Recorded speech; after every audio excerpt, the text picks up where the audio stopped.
Uncockables. Oh. Hello, everyone, and welcome to this special Uncockables episode number 40. And it is the Uncockables UK election results live stream. It is just past 12:30 p.m. Melbourne time, which means it is 1:30 a.m. British time. But it's the results coming in thick and fast now, but it's all over Red Rover. The exit poll results are pretty much coming true, and the Tories are in for a thumping majority. The exit poll said 368 seats for the Tories out of 650. Labor 191, which would be their worst result since 1935. The Scottish National Party 55. The Liberal Democrats, the Remain Party at 13, the Greens 1, and Brexit Party 0. I'm Tim Wilms, Editor-in-Chief of The Unshackled. I'm joined in the studio for this very special election stream by David Hiscock, Editor of the XYZ. Hail Boris. And Richard Wollstonecroft, host of the report from Tiger Mountain, which airs on the Unshackled channel. They're the latest one, just premiered yesterday, where you talked about women and foreigners. As being potential, allies to conservatives. Yes. At times. Anyway, not always. Well, because demographics, it doesn't seem to have affected this result. Corbyn is down in the bin. Yeah. Well, this is, I think, a great example of the true reach of the new right. Essentially, the Brexit issue was a major issue of the new right. And it achieves a kind of mass populist popularity. So I think it's a really good lesson for everybody that, we clearly have 50-60% of the population, you know what I mean? Or even more once we get around, finish talking to them, even though we never get on mainstream media generally. But you know what I mean? So all you have to do is unapologetically state conservative, nationalist, traditionalist, Christian ideals, and don't go too people radical. People will respond to that. Absolutely. And they'll vote for you. Now we are live on the Uncockables YouTube channel. When we did the federal election the Australian one on May 18, we streamed to the Uncockables channel, the Unshackled channel, Maddie's Modern Life, and the Rational Rise. But we are just streaming to the Uncockables channel on YouTube, but we are over on DLive on the Uncockables stream, which we started on DLive, our show last night, and it was pretty successful. Though I did notice that it is putting a strain on our computer streaming to these two different platforms, because DLive is a custom stream. You've got to use stream keys, so the noise you can hear in the background is the computer working overdrive. So we're definitely going to get it an upgrade. But she'll hold together. You can in the war room. You can financially support this stream and the Uncockables. If you're watching us on YouTube, we've put the Entropy link in, which is the YouTube enhanced software, where you can send us through a super chat. You can also ask us questions. That's free, but it's got to be an actual question. And over on DLive, you can send us lemons. And there's two live chats for us to monitor. There's the live chat on YouTube and the live chat on DLive. Also, we're going to be monitoring the meltdown on Twitter. It's And Twitter has lost out there. We don't just want little donations. If there's any millionaire out there, oh yes, absolutely. Let's talk. We want to expand. Yes. We'll take politics but explode. we should expand. I was just going to take the $100,000 and take it to like the Caribbean personally.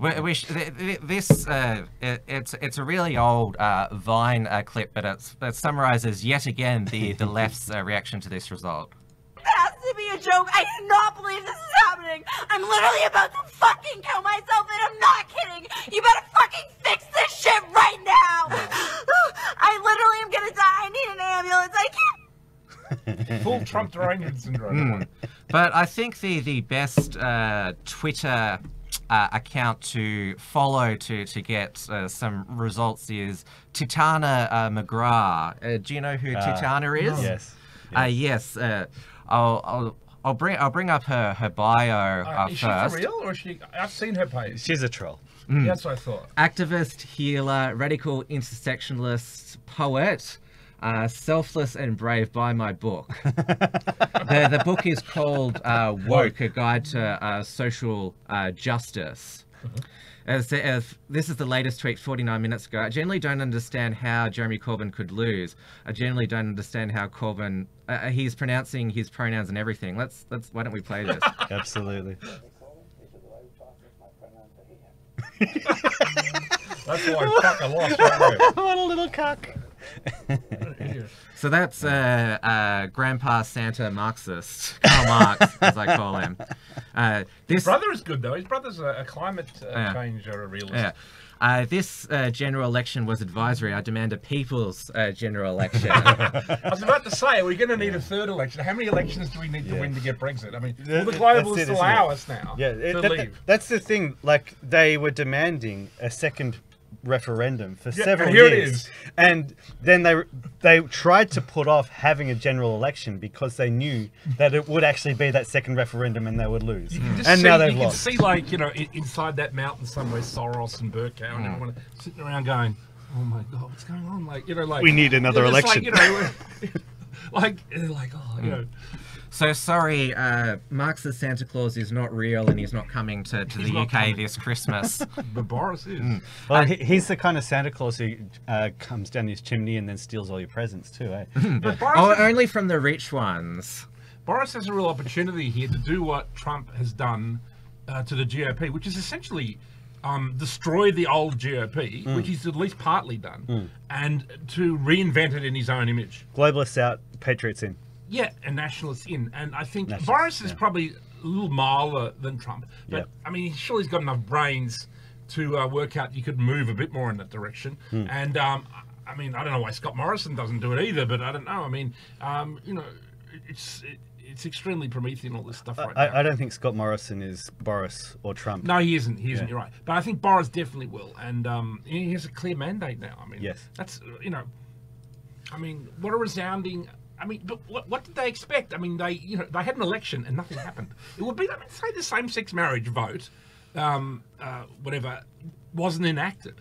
You know what I mean? And I voted no, but I think, you know, if it did win, well, okay, it should be made into law. I mean, you know, there was a fucking... Because that's actually democracy. I mean, if 3 or 4 years later it still hadn't happened, you know, and they had to have another... It's ridiculous. No wonder people were angry about it. It almost became a one-issue election. It was in... it was. It was always going to be essentially a second referendum. It was in June 2016, the Brexit referendum, which was before our 2016 federal election, which...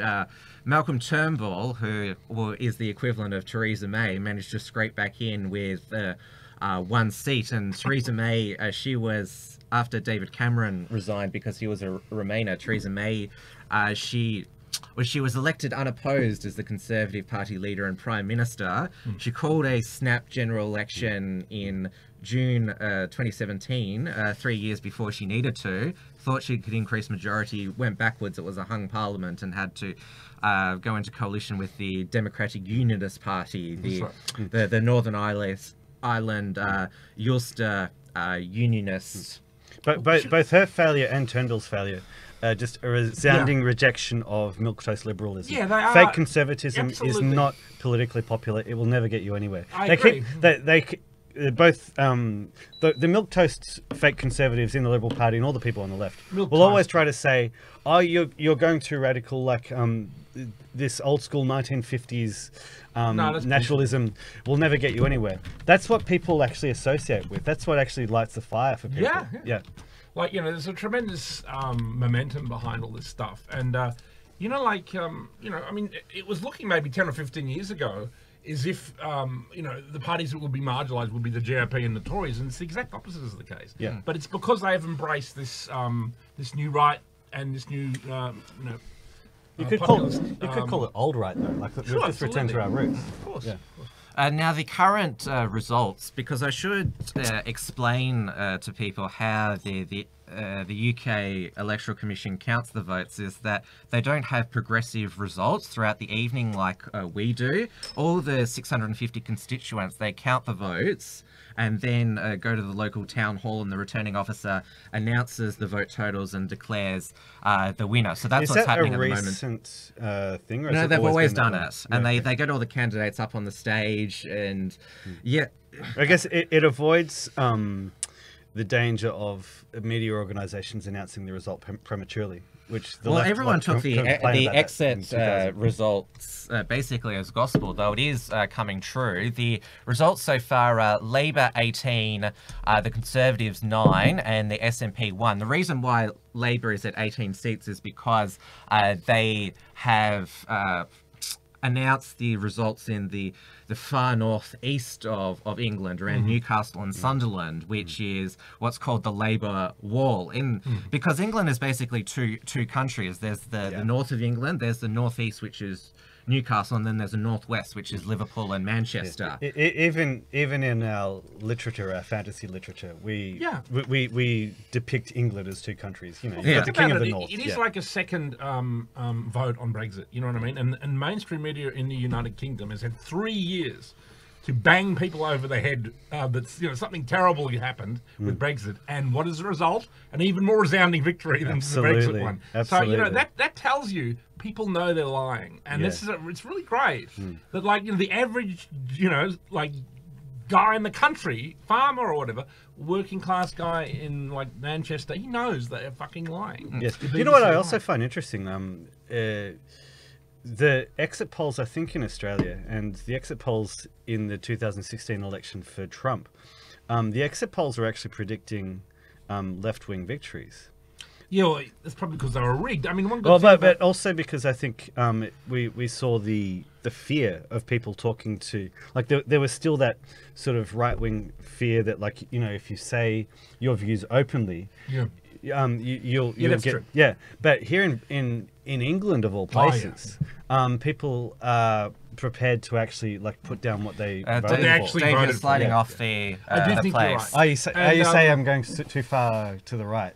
Yeah, Pushing well, over to you're on go the too left, far? the far left here. I mean, Well, that all just depends on. I your did perspective. notice that the polls were less rigged, than they. I mean, because obviously the poll for the first Brexit, the pre-election poll, the pre-election poll showed Remain would win 60-40, and it was the reverse. This, the polls leading up to this were that the Tories would probably win. So I mean, of course, the mainstream media knows they're lying, and they think we can't do it too much. You know what I mean?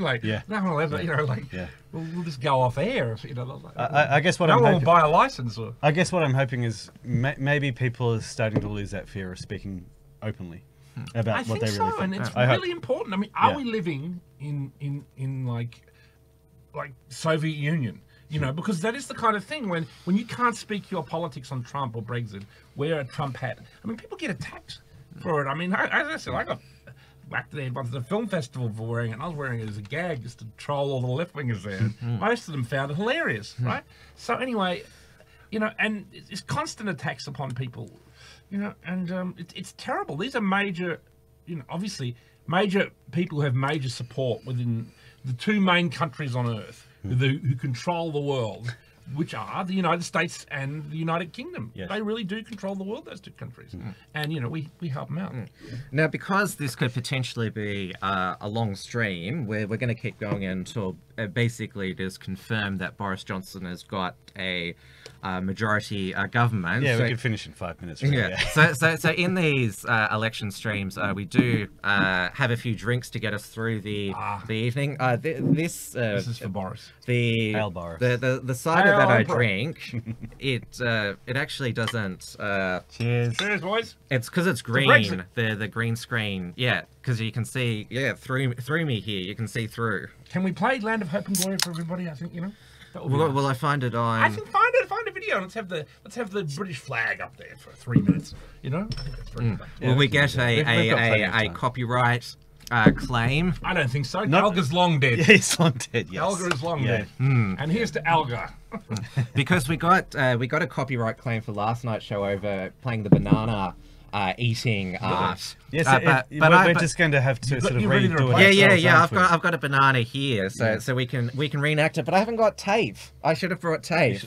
Did you see once someone ate it, a real work of art appeared afterwards, which was, Epstein didn't kill himself. There's a work of art.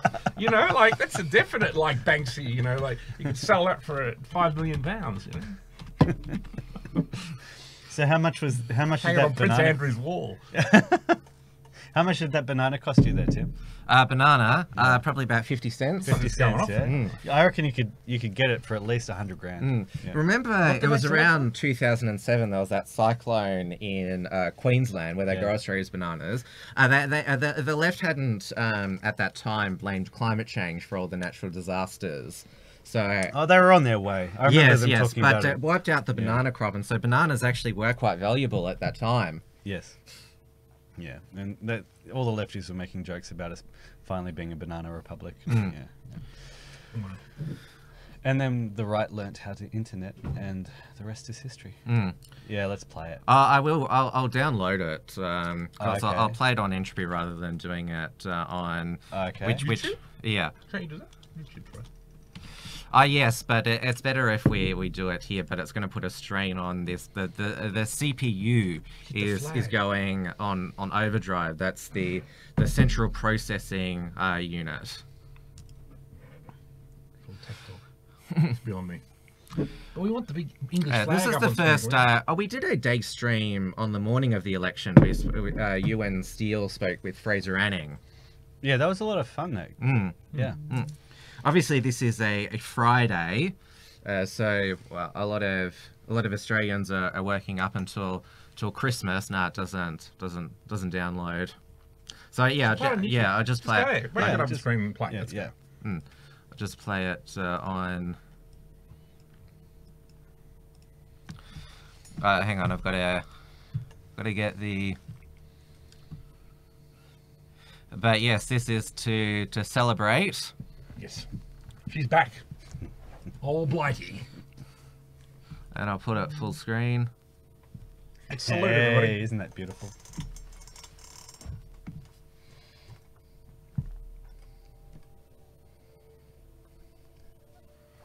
Can you turn the volume? Yeah, put the headphones Oh, on. I see. Ah. La, la, la, Now, la, that's the la, spirit. la. That is the spirit. That any left wingers watching this will be having heart attacks at this stage. Back, baby. I Back. speak to you today, Yeah. on a day of glory, And the Queen came out. and a she- day of hope. She said, I expect my government to return with, the best Brexit solution. And she was basically endorsing it. And it's like, good. and that little fucking scumbag Burkhouse, to get round us. He's on Sky News at the moment, Burkhouse, saying, basically saying, I played it well. I was the best speaker that ever existed. I'm proud of my legacy. He's very lucky we live in these Bye modern times, bye, because he Burke. would have had his fucking head cut off. Bye bye, bitch, Burko, is all I can They would have say. hung him 50 years ago. here you go. Shit. There you go. Fuck did I do that? What is with these Coopers? Like, Explode. They're just getting excited. People can hear us talk still, yeah?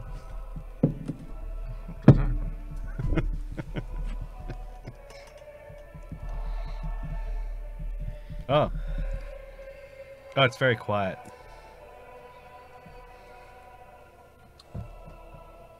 I think it's a special edition, because of... we'll just talk over it. That's enough. You can come back. Yeah, come yeah. back to us now. You get the idea. Well, that's why I wanted to download it. Well, that'll be alright. Come back. Yeah, alright. We're back. Yeah, we are back. But you could hear it loudly through the headphones, I couldn't can you? hear It was lovely. Yeah, yeah. We've just been enjoying our beers. So- and getting a little excited. Yeah, there was a spillage that it was at the right We're time. spilling beers already, so we're celebrating hard down here at the Uncockables, the HQ. the political thrills and the beer spills. And congratulations to Her Majesty the Queen, who will be very happy, I think, tonight as a secret Brexiter. And I think at the last speech she gave it, but she revealed her hand. Her favourite son has been a very naughty boy. He got his 60th birthday party cancelled. Yes, what's that? Prince Andrew got his 60th birthday. birthday. To his room. And he's been told, don't you sleep with any more underage girls. Yeah. Well, you know, and I also think it's... I wonder if it's because this broke during the election, and well, there was a foreign element to the Prince Andrew scandal. Mm-hmm. So you're saying there was foreign interference in the British election? Well, I don't think it was an intentional. It just came out during the election. The fact that well, obviously it was a kind of blackmail operation, at least in part, and obviously. Like the way they went after Prince Andrew, obviously it's good for the cabal to have an asset within the British family, because you know you could potentially use it to sway the royal family's opinions or actions on certain issues, say in relation to Brexit. You know, and I did notice within media, the whole Epstein thing. There's all these other names, thousands of other names, people in Hollywood and stuff. Yeah. You know, I don't want to read the list and end up like Isaac Cappy, but like just read what he said. And so what happened to Isaac Cappy? He's dead. They killed him. And so was it suicide by 2 bullets to the back of the head again? No, it was strange what happened to him. But look that up yourself. But what was I going to say? What was I talking about? Well, that's my train of thought. About how like the globalists had an asset in their British royal family. Yes, exactly. And within media they tried to take the Epstein case and make it all about Prince Andrew. Like, oh, this is isn't this terrible? And and you could see them trying to push it and lay it at the door of Her Majesty the Queen, who would obviously like, oh, we're going to play it that way, are we? You know what I mean? Like, not only did you try and blackmail me, you're going to turn the whole fucking thing and lay it at my door. He said, that's lovely. We'll see how we go there. Absolutely. Don't you find it so incredibly stupid how there was essentially the argument that the Queen was manipulated into, I think, supporting the prolonging of Parliament. Yes, yeah. Like the Queen is that stupid. Like, how many prime ministers has the Queen outlived? How long has she been around? Yeah, exactly. And it's important to realise we always talk about the globalist cabal or the deep state, but we must remember there are other cabals that have been around a lot longer. Well, the unelected judiciary, mostly appointed during Tony Blair's time as Prime Minister, which of course basically the reason why Labour Party has been tearing itself apart is because it's been a struggle between the National Socialist Corbyn faction and the globalist Blairite faction. Yeah, but like there's actually a cabal surrounding the British aristocracy and the royal family, and it's basically was an engine that controlled the world up to World War II. So it's like, and it controlled the world for a long time, like 500 years or something, or 300 or 400 at least. And so this it had gone dormant, but it never went away. I mean, when you see these James Bond films, and that's about something real, and so. There is a nationalist and patriot cabal that exists, and it's obviously been quiet, and it's obviously waking up again, I think. And so I think laying this Epstein bullshit at her door, I imagine she had the head of the military and MI6 around. If you're only mentioning, I think, about the Epstein scandal, if you're only mentioning Jeffrey Epstein, then you're only paying lip service, because you've basically got to talk about the entire political and the fact that entertainment elite in the whole Western world. And the Epstein's madame, who a lot of people say was actually worse, Ghislaine Maxwell, is still alive and free. Well, the one thing about her being alive is she could potentially testify. Yeah. But I mean, it's obviously I don't know exactly what, but Trump is clearly up to something there. But see, Trump does play his cards very close to his chest until he plays them, you know what I mean? And he said that before.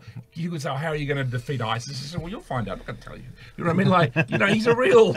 I mean, I'm holding some really good cards here, but I'm not fucking showing them to you. He's a time traveler. Yeah, absolutely. That guy. Yeah. And also, nobody's really talked about both Jeffrey Epstein and Harvey Weinstein's lawyer, Alan Dershowitz, a US-based human rights lawyer.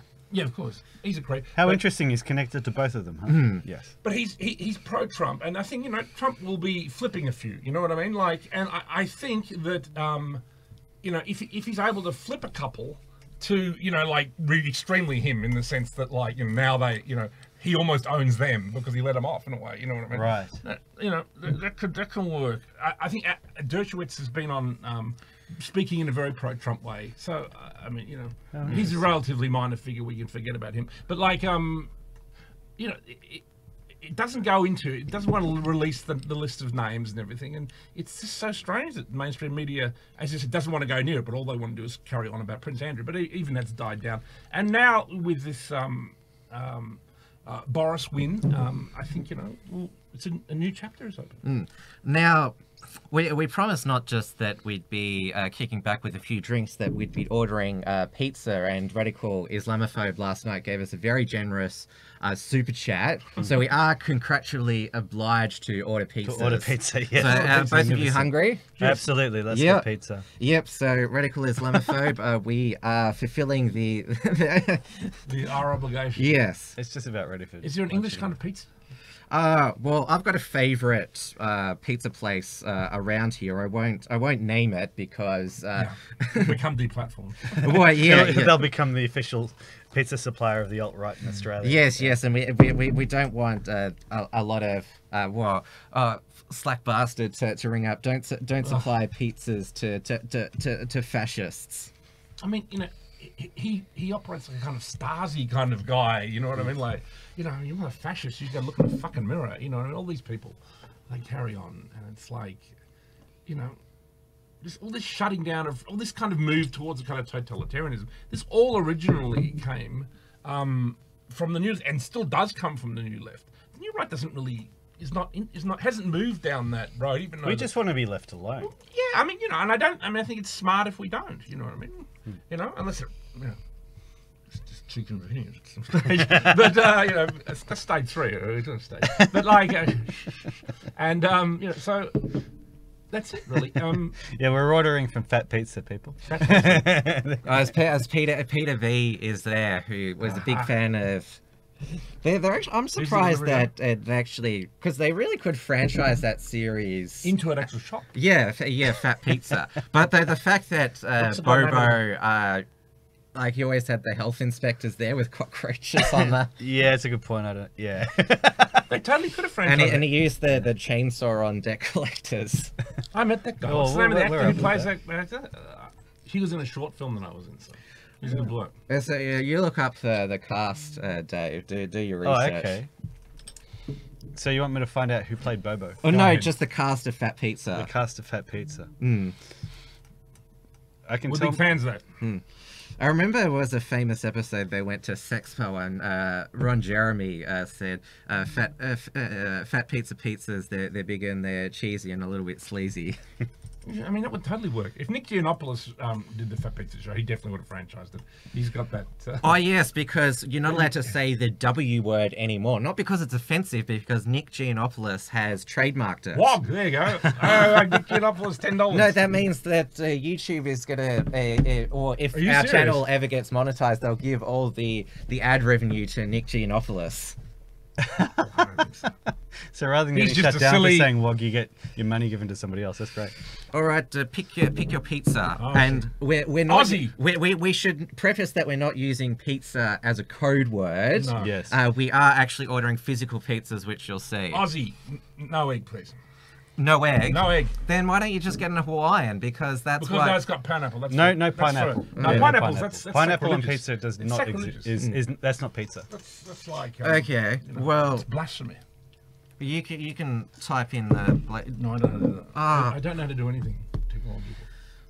I'm a Luddite. I'm like the Unabomber. I mean, not like Unabomber. No, clarify that statement. I share that kind of Luddite philosophy. I'm not sending people. Okay, what do you want? Yeah, I do. I admire that kind of anti-technological. This is part of the fun. You get to interact with us. We have a few drinks and order some pizza.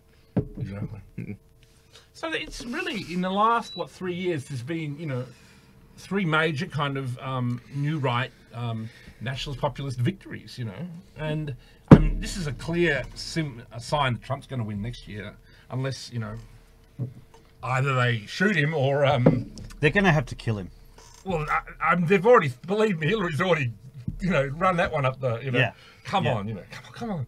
I think I've heard you've got to choose your salami, whether you want it hot or mild. Hot. Mild. Mild. Yeah. I've ordered a Hawaiian. I love my pineapple on pizza. Well, my friend Colin. We won't judge you for that. It's asking, do we want any garlic bread? Yeah, why not? All right. Why not? Let's live a little. Live on the edge. Oh, you two, while I'm ordering it, like, talk. We are talking! No, but We are talking. Richard's always got lots to say.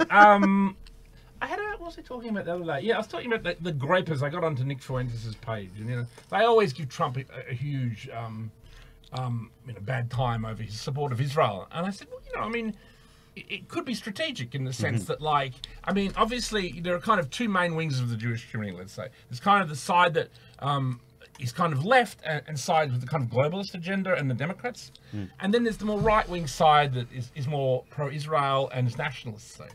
And that, fighting both of them is difficult, for anyone, I would say. And that, so he'd rather have them fighting against each other. Israel can be considered strategic.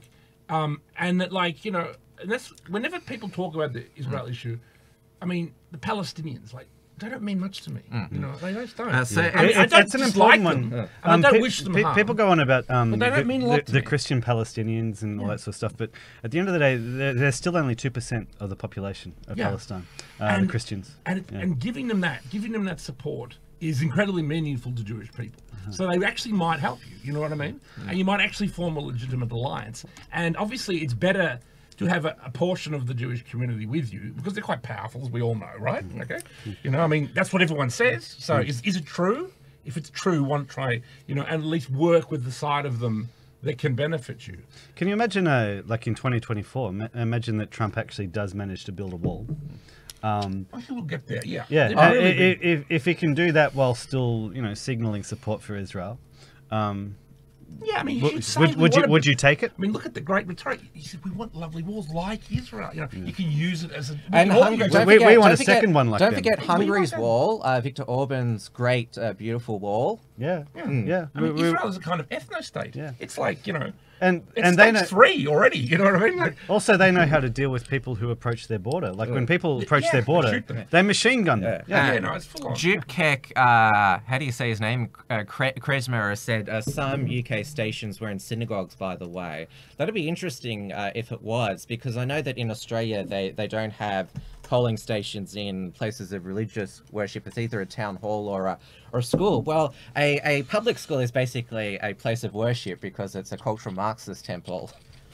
Well, there was a definite thing within British media that was anti-Corbyn from the Jewish community. He was considered. They were saying they were doing the old. He's just like Hitler, which I found rather amusing. Yeah. I don't think Corbyn was exactly like Hitler. Well, Hitler wasn't actually a communist. I didn't get the full Hitler vibe from Corbyn. No, did you? No, not at all. I can't see him doing any funny walks. No funny walks, and Yeah, he just doesn't have that kind of charisma. But really. maybe underneath, we just can't tell. Yeah. But he seems to have a real thing for like an anti-Hitler. Yeah, I don't remember Hitler having a thing for Latina communists and as his didn't wives have his pronoun thing together. You know what I mean? He was a definite binary. Hitler was Meinen Pronoun. Goring and Goebbels. They were definitely binary. Definitely. They didn't have their pronoun shit together. Yeah. All right, let's give an actual update on the results. So what? At the moment, it is 27 have been declared for the Conservatives, 30 for Labour, 3 for the British National Party. It's a gain of 5 for the Conservatives, a loss of 7 for Labour, and a gain of 2 for the Scottish National Party. How interesting is it that the Scottish National Party have picked up seats? Yeah. How are we to interpret that? How are we to interpret I don't mind that at all because are they nationalist? Well, yes, they want the Republic of Scotland. Yes.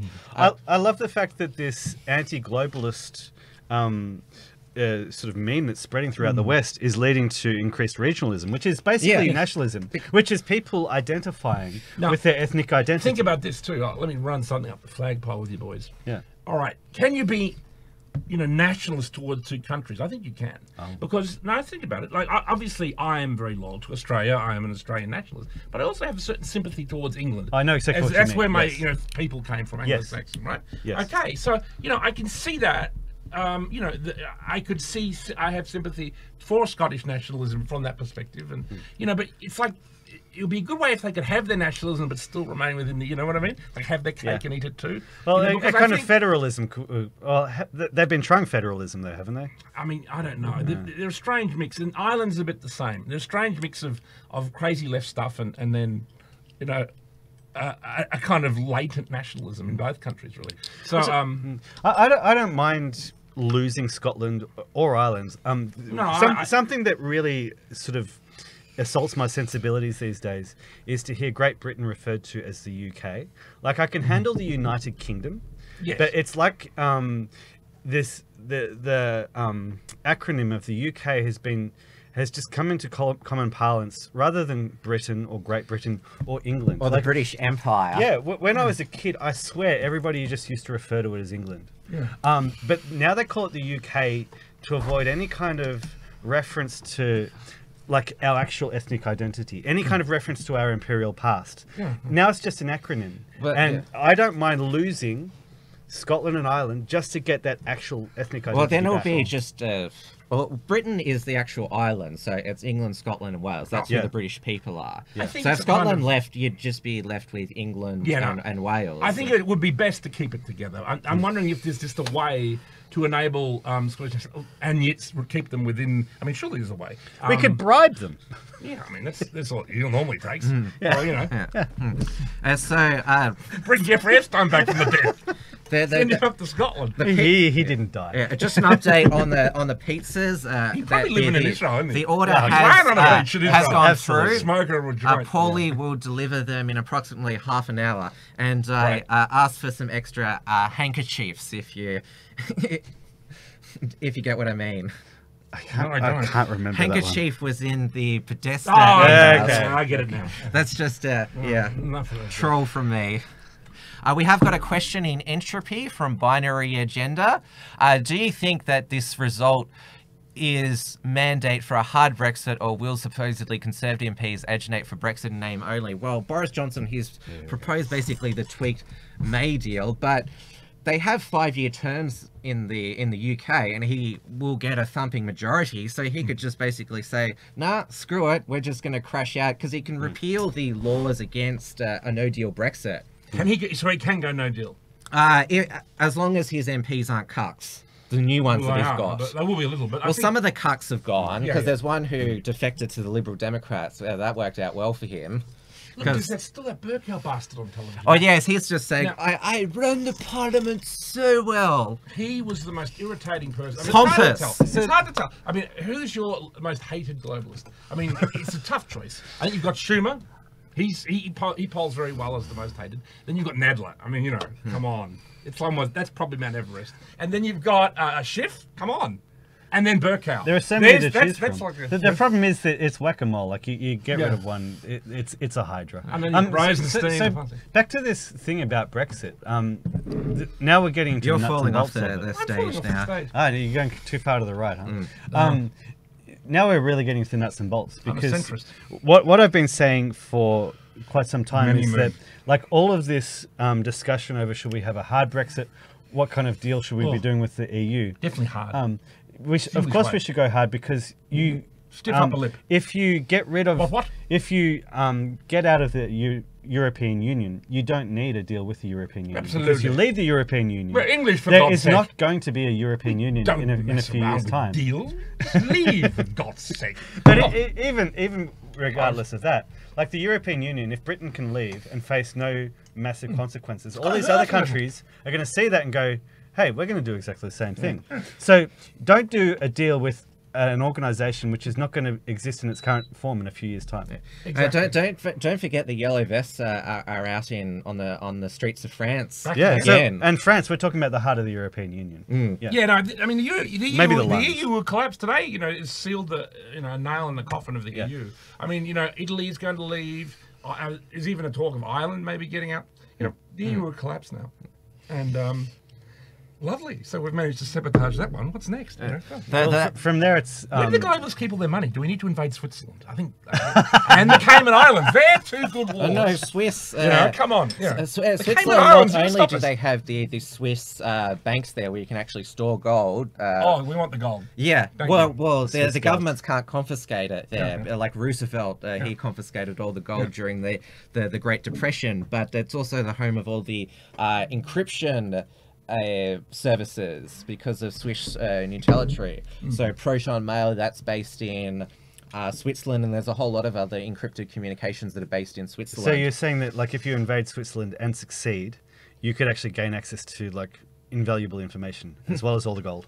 Well, no one has ever invaded Switzerland, not even Hitler. Yeah, there's a reason why they're neutral. Yeah. Well, that's why everyone keeps their money there, you know. So there's a kind of honesty amongst thieves, I think. Yeah. But, The reason the Swiss are neutral is because they were actually considered the best soldiers, and they actually made the decision to become neutral after two armies of Swiss mercenaries basically massacred each other, and then they were like, you know what, we don't need the rest of the world. We'll just take all their money and live like kings. Yeah. No, it's an incredibly rich country, and it's a very cool little country. Maybe not Switzerland, you know. There's a lot of other places. What's the Dutch Antilles, and you know, these you could take them over in like an afternoon. Yeah. And they'd be full of trillions of dollars that aren't meant to be there. And you can then funnel that into, funding the Uncockables and other various things. The Uncockables in the NHS, yeah. We need like this giant building, you know, like Fox. Well, entropy has never stiffed anyone, and of course, DLive uses Lemons, which is a crypto currency. So there's no payment processor to deny you Lemons. I do like bypassing the global financial system. That's pretty And cool. if people give us lemons, we'll make lemonade. So the other important thing about Brexit is, like, what do we do? Like, yes, the European Union is likely that it will start to break apart, but the whole point of Brexit, the whole reason why people voted for Brexit in Great Britain, was because they want their countries back. Yeah, they want their country back. We all want our country back, Yeah, don't we? yeah, and so immigration. Australia's got a lot of problems. You know, it's Yes. being sold to China. I mean, it's Yes. unbelievable. Immigration- I mean, stories come out every day on this. It's like, Yes. what the fuck are the Liberals doing? Nothing. You know, they're not meant to be doing that. I mean, you know, if the Labor Party was in, you'd expect. But I mean, and there are agents within both. You know, this is a Yeah, how serious good is issue. Gladys Liu, huh? I mean, please, you know, I mean, straight back to Beijing on the next plane. Thank you very much. Jetstar, don't even pay for the fucking movies. You know, send it. What's it called? You know, what's the cheapest one? Aeroflot, if it close it. Yeah, so immigration is the reason that people voted for Brexit. Absolutely. They want to get control of immigration, so that will be the next big step. Whether Boris Johnson is actually going to have the balls to do something about that is another matter. I sense good things, you know. Okay. I know there are some people who doubt, but I've always been a very strong pro-Trump person, and there's been many people within the new right and alt-right who doubt him and this and that, but then always keeps coming back. And also, there's a kind of roll-on effect from someone like Trump that affects politics all over the world, you know. And I think, you know, Boris will be like that. And I hope so, because if that is the case, I mean, can you imagine those two working together? If they really went for it, I mean, you know. It'd be beautiful. I've just in my Twitter search, I've come across this excellent meme because, of course, we're told that British nationalism is bad, but what have the people of Scotland voted for in this election? Ta-da! Never expect consistency from the left. The only consistent thing about them is they're anti-whiteness. Yeah, nationalism bad, Scottish independence, the other button, the Daily Struggle. But it's got to be remembered that who were the first people that activated identity politics in the last 10 years? It's the fucking new left. Yeah. In a way, they created this. Yeah. You know, absolutely. Like, you know, and it's very hard for them to say that we are playing gender politics, we're playing sexuality politics, we're playing racial politics, but you can't. You know what I mean? Like, you know, it's like, well, why, you know, like if, you know, it's group theory, basically. You know what I mean? So we're all playing group theory, aren't we? So that's what you're doing, you know. I mean, and it's, you know, so like, Well, politics has always either been you can identity do it or politics. you can't. And I opened the door, and then suddenly it appeared. You know, well, there you go. You know, thanks, guys. Yeah, politics has always been identity politics. There's always been one group of people who generally associate with their identity, whether it's religious, whether it's Sure. ethnic. Yeah. And to pretend that it's not is And silly. Jordan Peterson is right too about intersectionality. Eventually everything can be broken up into too many groups. So one of the great things about nationalism is it, presents one group, and then you have one nation. The people in that nation can unite together and get some good things done. But they can also work with another. I mean, you can have a kind of international nationalism. Well, where absolutely. we would replace the globalists. It's true diversity. Yeah, absolutely. Yeah. Yeah. And that is true and that is love. They always say nationalists about hate. No, it's only ever the radical end of like the extreme radical end of nationalism. Needs to worry you about. can And it's even the argue same that- with the far left. I mean, it's the extreme end that ends up in Stalin and Mao. Nationalism is And the Corbyn, idea maybe. that people of the one ethnicity deserve to live in their own countries on like agreed borders and all that sort of stuff. You can make the argument that if you invade another country, you're actually abrogating the ideal of nationalism. And think about- Go ahead. You have to remember that Britain, it's actually a multi-ethnic island because the English are Anglo, while the Scots are Celtic. And so you've actually got, this is why the Scots want independence, because they're a different ethnic group. And it's why it's why I struggle to argue against Scottish independence. Sure, and also just I think of like the French people. Like when you think of something very concrete. Well, look at the Canadian federal election. And Germans the are a very bloc, distinct... bloc Quebecians. And then you think of the Japanese, right? And now Japan is a country that has protected itself, is not embraced multiculturalism. And are they racist to do that? Or are they actually the opposite of racism in the sense that they're like protecting it? Are they actually really about a love of Japanese people? And So what you're saying is that and there are globally- expats. There are a small group of people there. I mean, I don't know. It's probably between 1% and 5%, and that's probably healthy to have a small community of expats and stuff. And that's why it's a difference between expats and it's the mass immigration and the numbers that begin to like demographically threaten the majorities, and then so that technically France could become a Muslim country within 20 or 30 years. This is a disaster. It's no longer France. And that's, and you've just got to ask the Aborigines to how that ends up. It's not good. Globalism you're is falling actually, off the... falling You're off falling the... off the left. that's not a problem. You're hanging out with Jeremy Corbyn over there. Yeah, globalism, you can make the argument that it's actually racist because Absolutely, it is. it destroys I have people's already. countries. Yeah, absolutely, yeah. So they've got it wrong. Like, the left has it wrong that they are not politically astute and acute enough to understand the real game. David Smith has said in the chat, Mel Gibson is right about Scotland. He's referring to Braveheart. Correct me if I'm wrong. It's a great war movie, though. Even though the Scottish National Party, yes, they're a National Socialist Party, if the Scots think they can make socialism on their own, let them. That's what they want. Don't let the English taxpayer subsidise them. Well, the thing is, like, socialism doesn't destroy a people. Cultural Marxism destroys a people. Absolutely. Yeah. And remember, too, the Irish situation. The Irish were extremely strong nationalists, but they're kind of left-wing nationalists, and the IRA and stuff. I mean, they had their own revolutionary but if you fucking actually army. look at the history of Northern Ireland, that the Ulster Ulster. Protestants, yeah. they're not actually ethnic Irish Celtics. They're actually immigrants from Anglo England, and so they're not actual Irish. Again, it's why I struggle to argue against Irish nationalism because like we're talking I about would say I immigrants. there. technically support it. I mean, obviously, things probably have to stay the way they are because there is that But I did like the way that kind of conflict de-escalated in the 90s, and it's become a bit more casual. Well, and what's happening now with the backstop with Brexit and everything now? Do we have an answer there yet? The backstop is going to be harder. That's the change in the withdrawal agreement. May was obviously a somewhat like a delaying tactic. The globalists chuck May in, and she'll just muddy the waters for 3 years. That was her job. While Absolutely. we think, what the fuck are we going to do? Yes. And then we'll send in this Burkout cunt and see, give it a go, and he'll do his best. But All right, let's get let's just keep discussing this island thing for just a bit longer. All right. So that because now the left, all the Remainers, all the they're worried that this is going to kick off things in Northern Ireland all over again. They're talking about, I was wondering about that. They're talking about this like it's going to be the worst thing that ever happened. What they don't understand is that England is a country which, like France, if the demographics and the immigration keeps going on as is, it's going to be a Muslim country in a decade's time or several decades' time. England, just like the United States, is a place that could be looking at civil war. Absolutely. Things kicking off in Ireland is not the worst thing that could ever happen.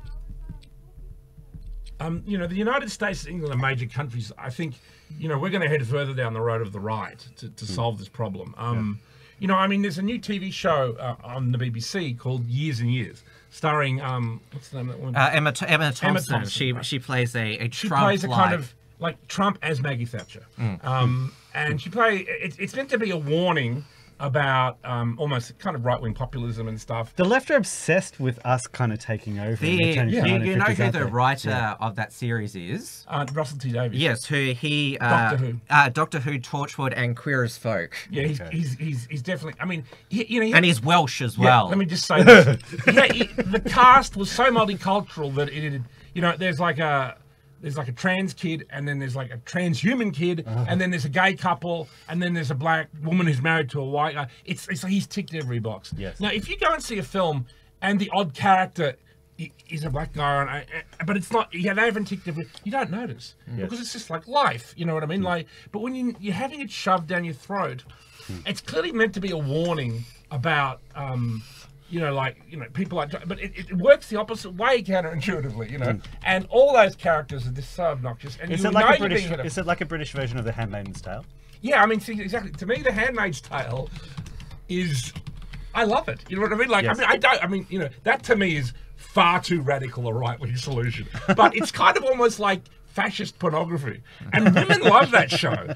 You know, like that's like, you know, 50 Shades of Grey. Yes, that's like for the exact same reason. With teeth, you know what I mean? I think, not only am I going to be dominated by Christian Grey, I'm going to have this whole thing dominating me. For them, it seems like 50 Shades of black, white, and red. Black, white, and blue or something. But like, you know, all these commanders everywhere, they want to ravish me. You know, it's just like, there's 100 Heathcliffs, you know. I love it. I love it. And they really do love that show. Like, I talk to men, and I'm not watching that bullshit, you know. Every woman is, oh my God, isn't incredible. Oh, blah, blah, blah, blah. They talk to me for hours. And it is a very good show. And there's a new book come out. Margaret Atwood's released a sequel called The Testaments, and I haven't read it yet. And, apparently, it's basically a manual for how the right can actually take over a country. Oh, it is, yeah. I mean, you know, I even saw the original film. They made a film of it around 1990, and it had a script by Harold Pinter. And Harold Pinter is a very interesting writer. He constantly deals with the theme of kind of fascism or totalitarianism.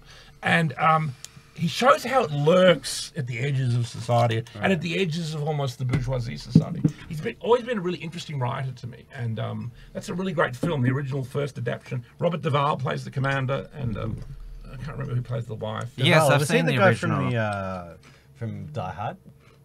Who? The bad Die Hard 2. Alan Rickman. No, he's not. And now the Sleek or Paulie or Habib are on their way with the pizza. So I've done a poll on Entropy. I'll put the link in there again. Are you okay with us consuming the pizzas on air? So you can vote yes or no. Because I will vote yes. Yeah. Well, can we vote? Yes, if you get the it? Entropy link on your phone. Have we requisitioned ourselves like, you know, Jeff Sessions?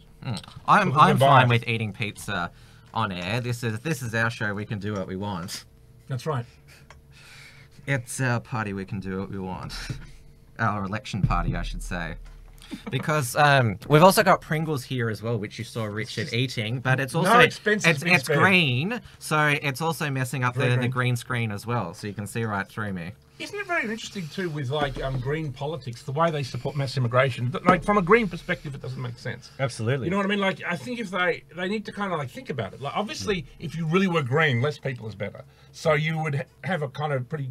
Like, well, you know, we don't need too many people, or keep it to a minimum, and because more people is more carbon footprint. I mean, you know, no matter which way you look at it, and more everything, every form of pollution that human beings create. So, and I think we are to some extent moving to economies that need to kind of change a little bit. You know what I mean? Like because.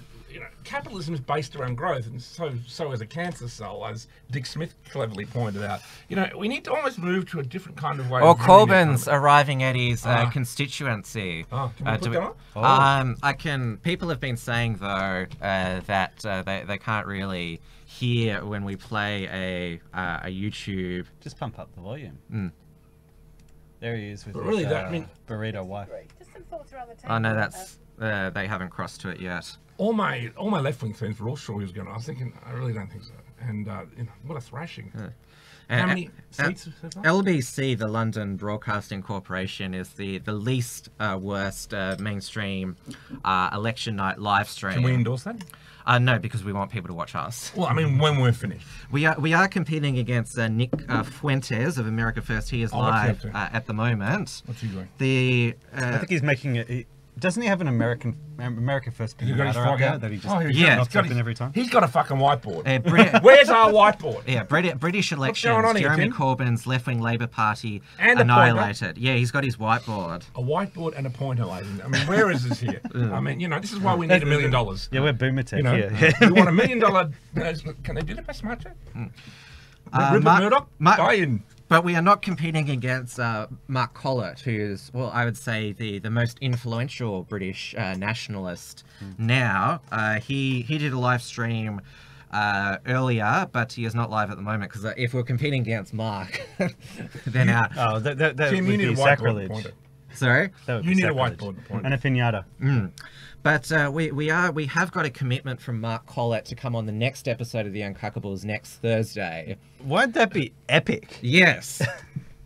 I'm Then thinking, we'll pack the studio. We'll have 6 people in. Everybody will want to talk to him. yeah, I'm thinking of calling the episode a extremely white Christmas. Sounds good. Either that or God bless Mark Collett. Yeah. Because, well, if you Tell saw me a little bit about him.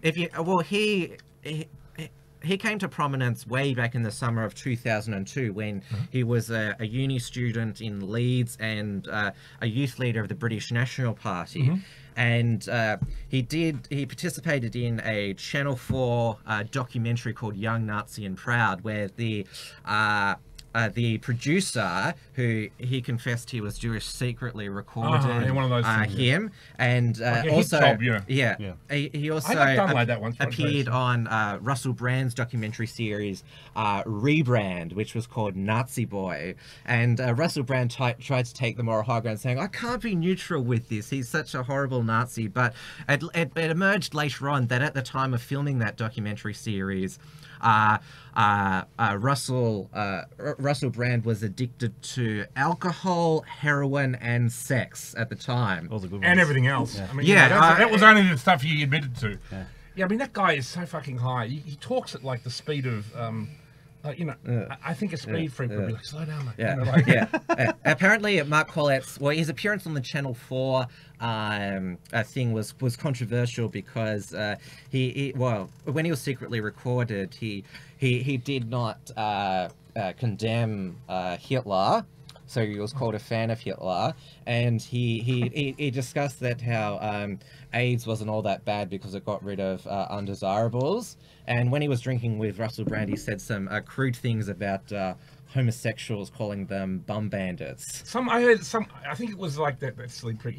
You approve of death squads. I've met Tim a number of times. He didn't come across as a guy that I instantly thought, death squads. You know what I mean? Like, Well, you know, we don't have to like, say it all the where does time, that come but- from? You know? I mean, it's just bullshit. Do you approve of death squads, Tim? Death Squads. Yeah. Well, I have worn the Pinochet did nothing wrong Yeah, there you shirt, go. which has the a WDS on the And sleeve, helicopters which did stands nothing for wrong. right-wing death squads, which... Well, if you look at Chile now, maybe you know. But they're always guilty of a kind of hyperbole. You know, like they go on about someone like, you know, like the left will go on, oh, Alex Jones is so, you know, but they're equally hysteric. You know what I mean? Oh, yeah. If not more. And, you know, it is ridiculous. And Nick Fuentes apparently was attacked by MTV this week. Apparently. Oh yeah, they He did sat an they, interview. they sat on footage for how many years? 2 years, 3 Yeah. years. Yeah. It's strategic, that kind of thing. It always is. Like when footage comes out of people for a hit piece, it's always stuff that they've had for a while. I It's had a always piece done on well-timed. me once. I got together with this Jeff Sparrow. He's a local Ah. left-wing, right? You know who he is, right? Oh, did Yeah. you actually meet? I mean, I had Slack no Bastard? idea who he was. I just thought I was talking to some dickhead who was just like worked for Beat Magazine or like Yeah, a small. right. Anyway, you know, so I'm being very forthcoming. You know what I Yes, mean? And yes. he's totally leading me on. Yeah. Like you know, like I'll talk more. You know about that. You know what I mean? And And then he made the way I ate my meal was apparently a reflection of my character, because I had pasta with like ham in it. I mean, what the problem with that? But he turned it into this, and I was like, what? Where did he publish it on? Did he publish it It's under in Jeff his Sparrow? book. One of his books. Right. The Hate. No, not Yeah. one of them. Anyway, that's that.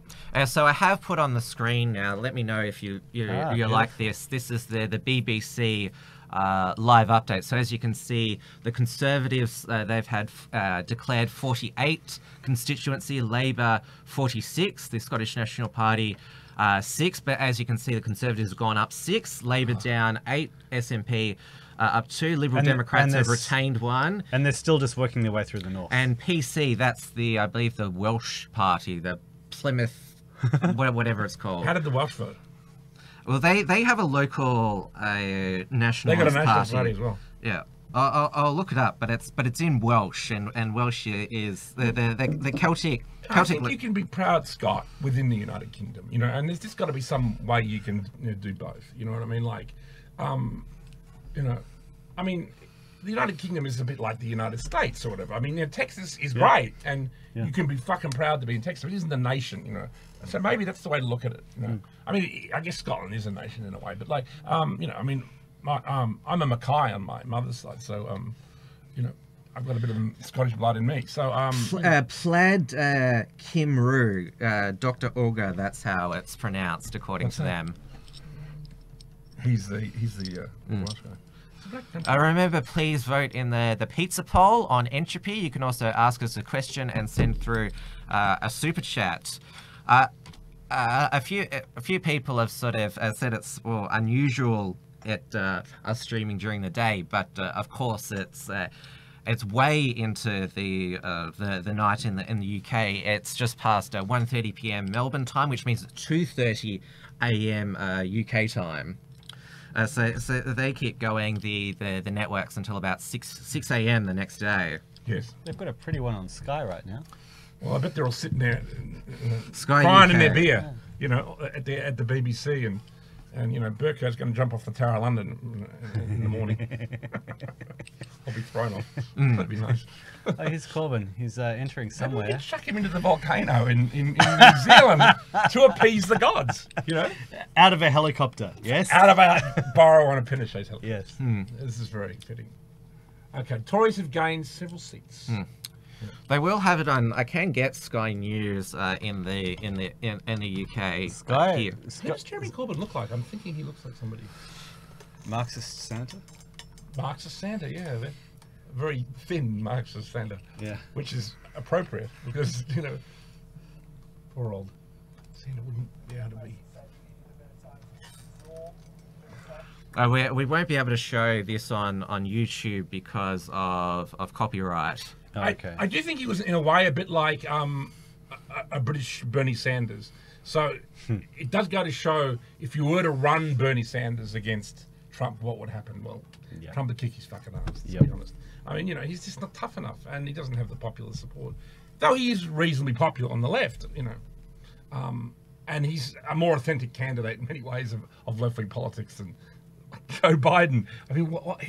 Did you hear that quote we talked about, like, cockroaches in his legs or whatever, all that stuff? It was like, he did this quote. It was the weirdest quote I'd ever heard a politician say. Really? It was insane.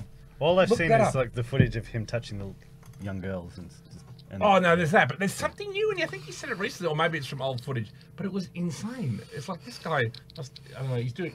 I don't know what they do. There's something the elite are taking. The footage I remember the other footage I remember of him talking is where he's saying that America will in the future will no longer be a majority white nation, and that's a he good always thing. says that bullshit. Yeah. But we can play it on air. Do you want to watch it? It's the craziest quote I've ever seen a politician say. So put in Joe Biden hairy legs and then play the footage. I'll have to. Because it's bizarre, even for Joe Biden. It's bizarre even for Hillary. Because it doesn't matter if we get copyrighted, I mean, because we don't make any If money Joe from this. Biden, if Joe Biden is the super candidate, chats. I miss Hillary. I mean, honestly, you know what I mean? Like he's so crazy and terrible. They might as well just whack her in again, It's probably the only chance she's got from ever being arrested. The audience couldn't hear this before. Oh, let's play that. Give it another try. Pump up the volume. Your dad, first African American state senator in the state of Delaware. everything about it. And by the way, you know, I sit on the stand and it get hot. I got hairy legs that turn blonde in the sun. And the kids used to come up and reach in the pool and rub my leg down so it was straight, and then watch the hair come back up again. They look at it. So I learned about roaches. I learned about kids jumping on my lap. And I've loved kids jumping on my lap. And I've loved kids jumping on my lap. I mean, you know, don't let Joe Biden freestyle. You know, Trump freestyles all the time. If that is Joe Biden freestyle, don't ever let him speak off the cockroaches. What the heck? Just don't let him speak in public. Hide him in a fridge. Hide him in a fridge, just like Boris Johnson. Yeah. Boris Johnson at least knew. That makes you miss Hillary Clinton. You know, honestly, unbelievable. They got to get rid of him. I mean, he's just such a disaster. Who do you think they're going to run? Fucking Bloomberg. Well, it'll be Hillary. But I've been saying all this time, Hillary is just biding her time. Yeah. She's doing a Steve Bradbury. She's waiting for everybody else to fall down, and then she gets to rise from the ashes. And in her mind, she thinks that she's going to win this time. Yeah, I mean, but she'll fail all over again. Yeah, they will. But this has assassinated Trump. She'd win though. This has consequences for the presidential. If they assassinate Trump, there'll be a civil war. Well, I think it would be. Yeah, but like, yeah. All right, we've got the pizzas arriving. So why don't we take a bit of a break and 5-minute break. No, not a 5-minute break. How long does this go for? The 3 minutes. We'll play the Boris Johnson Love Actually advert. Right? Did he write that? No. Play the trailer that years and years. Done. And move on. Vote Conservative on Thursday. Get sick of this. Done. What? Well, they're arguing. They just need to get it done. Stop the chaos. I'll get it.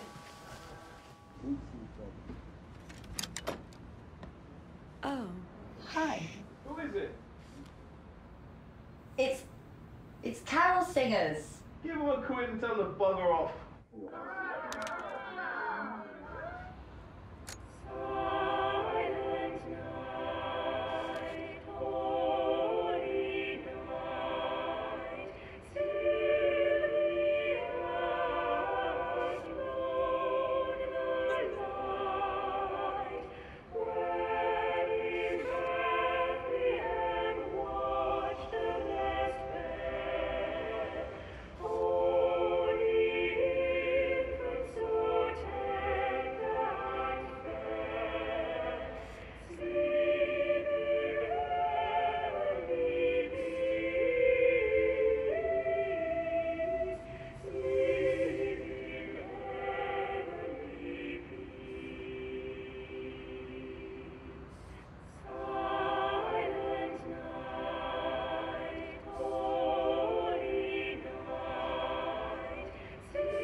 Enough.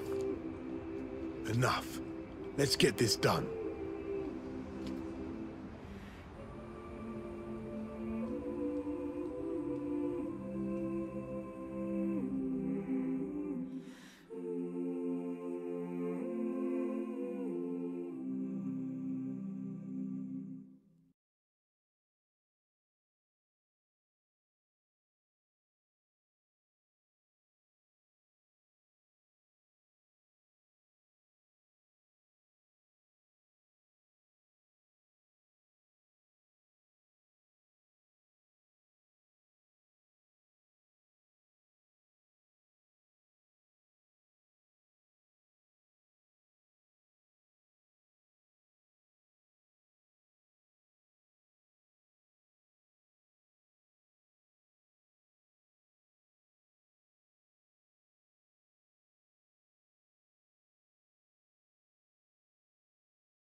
I didn't actually see a lot of campaigning. Oh, we're back now. And we have the pizzas. Yes, we've got the Thank you to, pizza. What's the name of the song? It was Pajit. Oh, my phone has been turned. Sound been turned back on. Pardon us But, eating. Dave, you missed the cue. Get back here. Speaking No. of Q, Now the poll was, well, are you okay? yeah, everyone's okay with us eating pizza on the air, but I'll just bring up because there have been a few more results since we've been gone, as Kelly Clarkson once said. So I'll just refresh it here. This is actually really fun. 67 for the Conservatives, plus 12 seats. 62 for Labor, down 15. 12 for the SNP, plus 3. 2 for the Welsh Party, 1 for the Liberal Democrats, and 3 others. Yeah. I couldn't remember the how could anyone really vote for pronunciation. Labor? You know, I mean, how could they? And I liked how we had as our freeze image while we were, because we had to basically rearrange so there's room for the pizzas on We this desk, and also, yeah, I have a toilet break as well, so we're not ungraceful. But we're all set to go again. I liked how it ended on that. Like I said, the vote Brexit, get it done. Absolutely. I think you I will was now. not impressed with there was a bit of race mixing in that ad, but you know. Well, they are former Stage one, mate. Stage subjects one. of the British Empire, because a lot of the blacks in the UK are Jamaicans, which was a part of the British Empire. So We don't have to. we've been over this. If they want their independence, stay in Jamaica. If they want to be part of the British Empire, bring Jamaica back into the British Empire. But they're not native to Jamaica because they were brought over as slaves, like Yeah, the true. African Americans. Yeah, so they belong in Africa. No. Well, Yes. they are I do immigrants think if to we the brought people here Caribbean as like slaves, white people. and they've been here since slavery, well, we might have to make an exception in there, 'cause I think there's, you know, yeah. That would be How good are the pizzas? Hey, I told you that. It's a good I pizza haven't shop. eaten the thing all day, so it's come at the perfect moment. Never let pizza get in the way of a good ethno-nat, civ-nat debate, yeah? It's going for 7 hours. Pizzas were delivered. Somebody called Pajit. He delivered the pizzas. So what you're saying is that if we don't have mass immigration, who's going to bring our pizza to us? Yeah. Yeah. I remember David Linehelm in defending migrant labour. He thanked brown men for bringing in pizza. Yeah. Mind you, You see, they do the kind 400 of more service industry jobs, or the lower tier jobs. Well, there are 400,000 unemployed people in Australia, so I'm sure they could find Well, somebody. the reason why I had someone explain to me who was like a merchant banker or a kind of economist that it helped the white community because it pushed us up a tier, so to speak, was the attitude. They took the lower tier shit, and most, white people went up the upper tier, you know what I mean, economically. And then obviously the most loser ones didn't and ended up in the bin a bit. All 400,000 of them, yeah. Yeah, well, so, I mean, yeah, exactly. So I don't think, I just think it's a bad way to run things. Like, we've been running the world under a system that just, I think things have,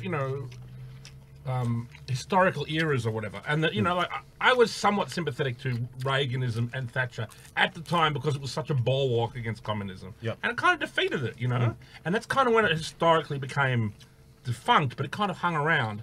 And, you could ride on its coattail through the 90s, which they did, and it was a pretty successful decade. I mean, I didn't actually hate Bill Clinton as a president. I didn't hate him. I mean, I didn't think he was that wonderful either, but I thought it's not that bad, and, And it was a really fun time, the 90s, and he seemed to be having a good time. And, I mean, there was no rumours that he was incredible. There was that one rumour that he murdered one person, shut one person up or something. That's what got him started. They had a lower body count back then. See, Bill was like, "I'll just kill the one person," but then Hillary got a taste for it. You see, she enjoyed it way too much. Yeah, I've just got this image of her going out vile spot. But, Yeah, she's that one person who has one drink and just can't stop.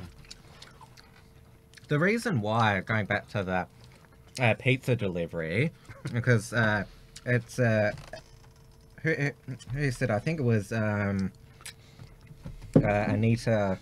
Anita Maguire said, I remember when Aussie students delivered pizza. It's basically because the elites in Australia have told the the millennials that delivering pizzas it's a peasant job, and you can be an event manager for a corporation, and if you study for 3-4 years at university, then you'll get that job.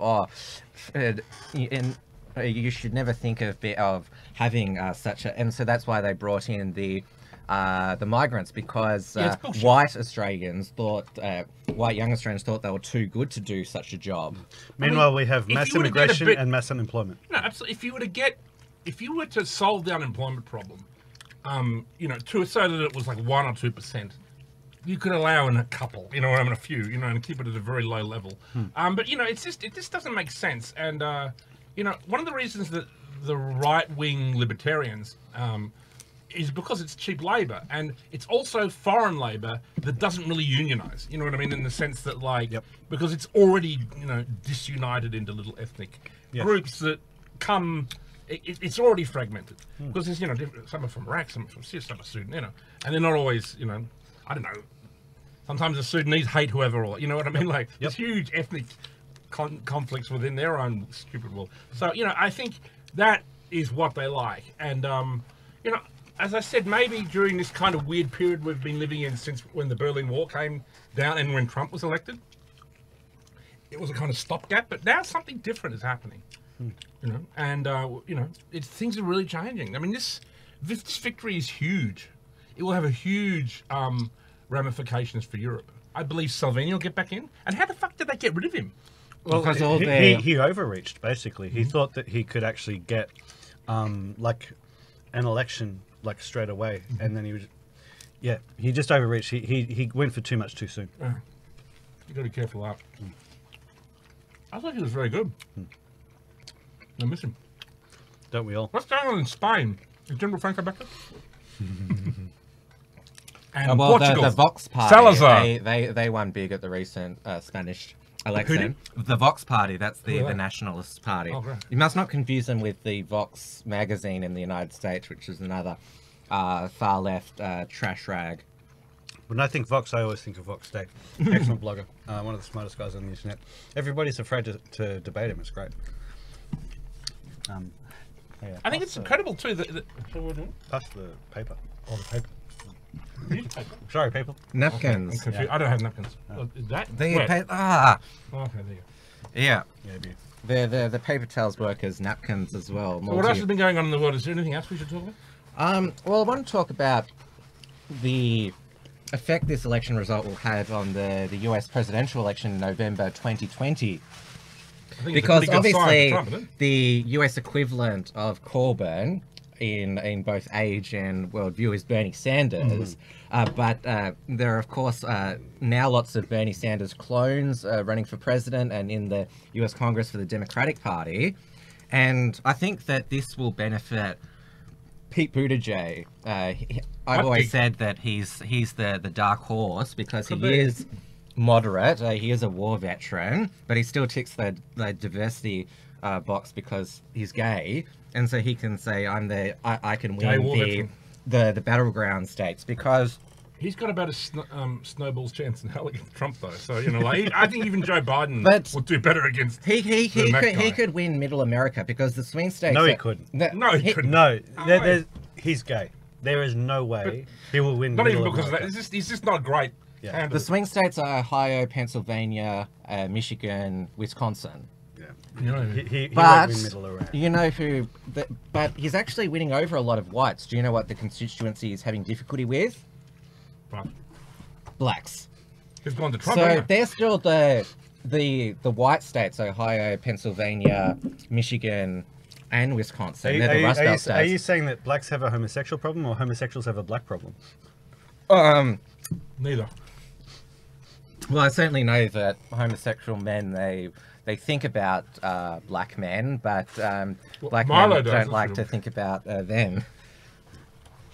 Yeah, I mean, I think black men don't like homosexuals like that. What's the name of that show? That comedian.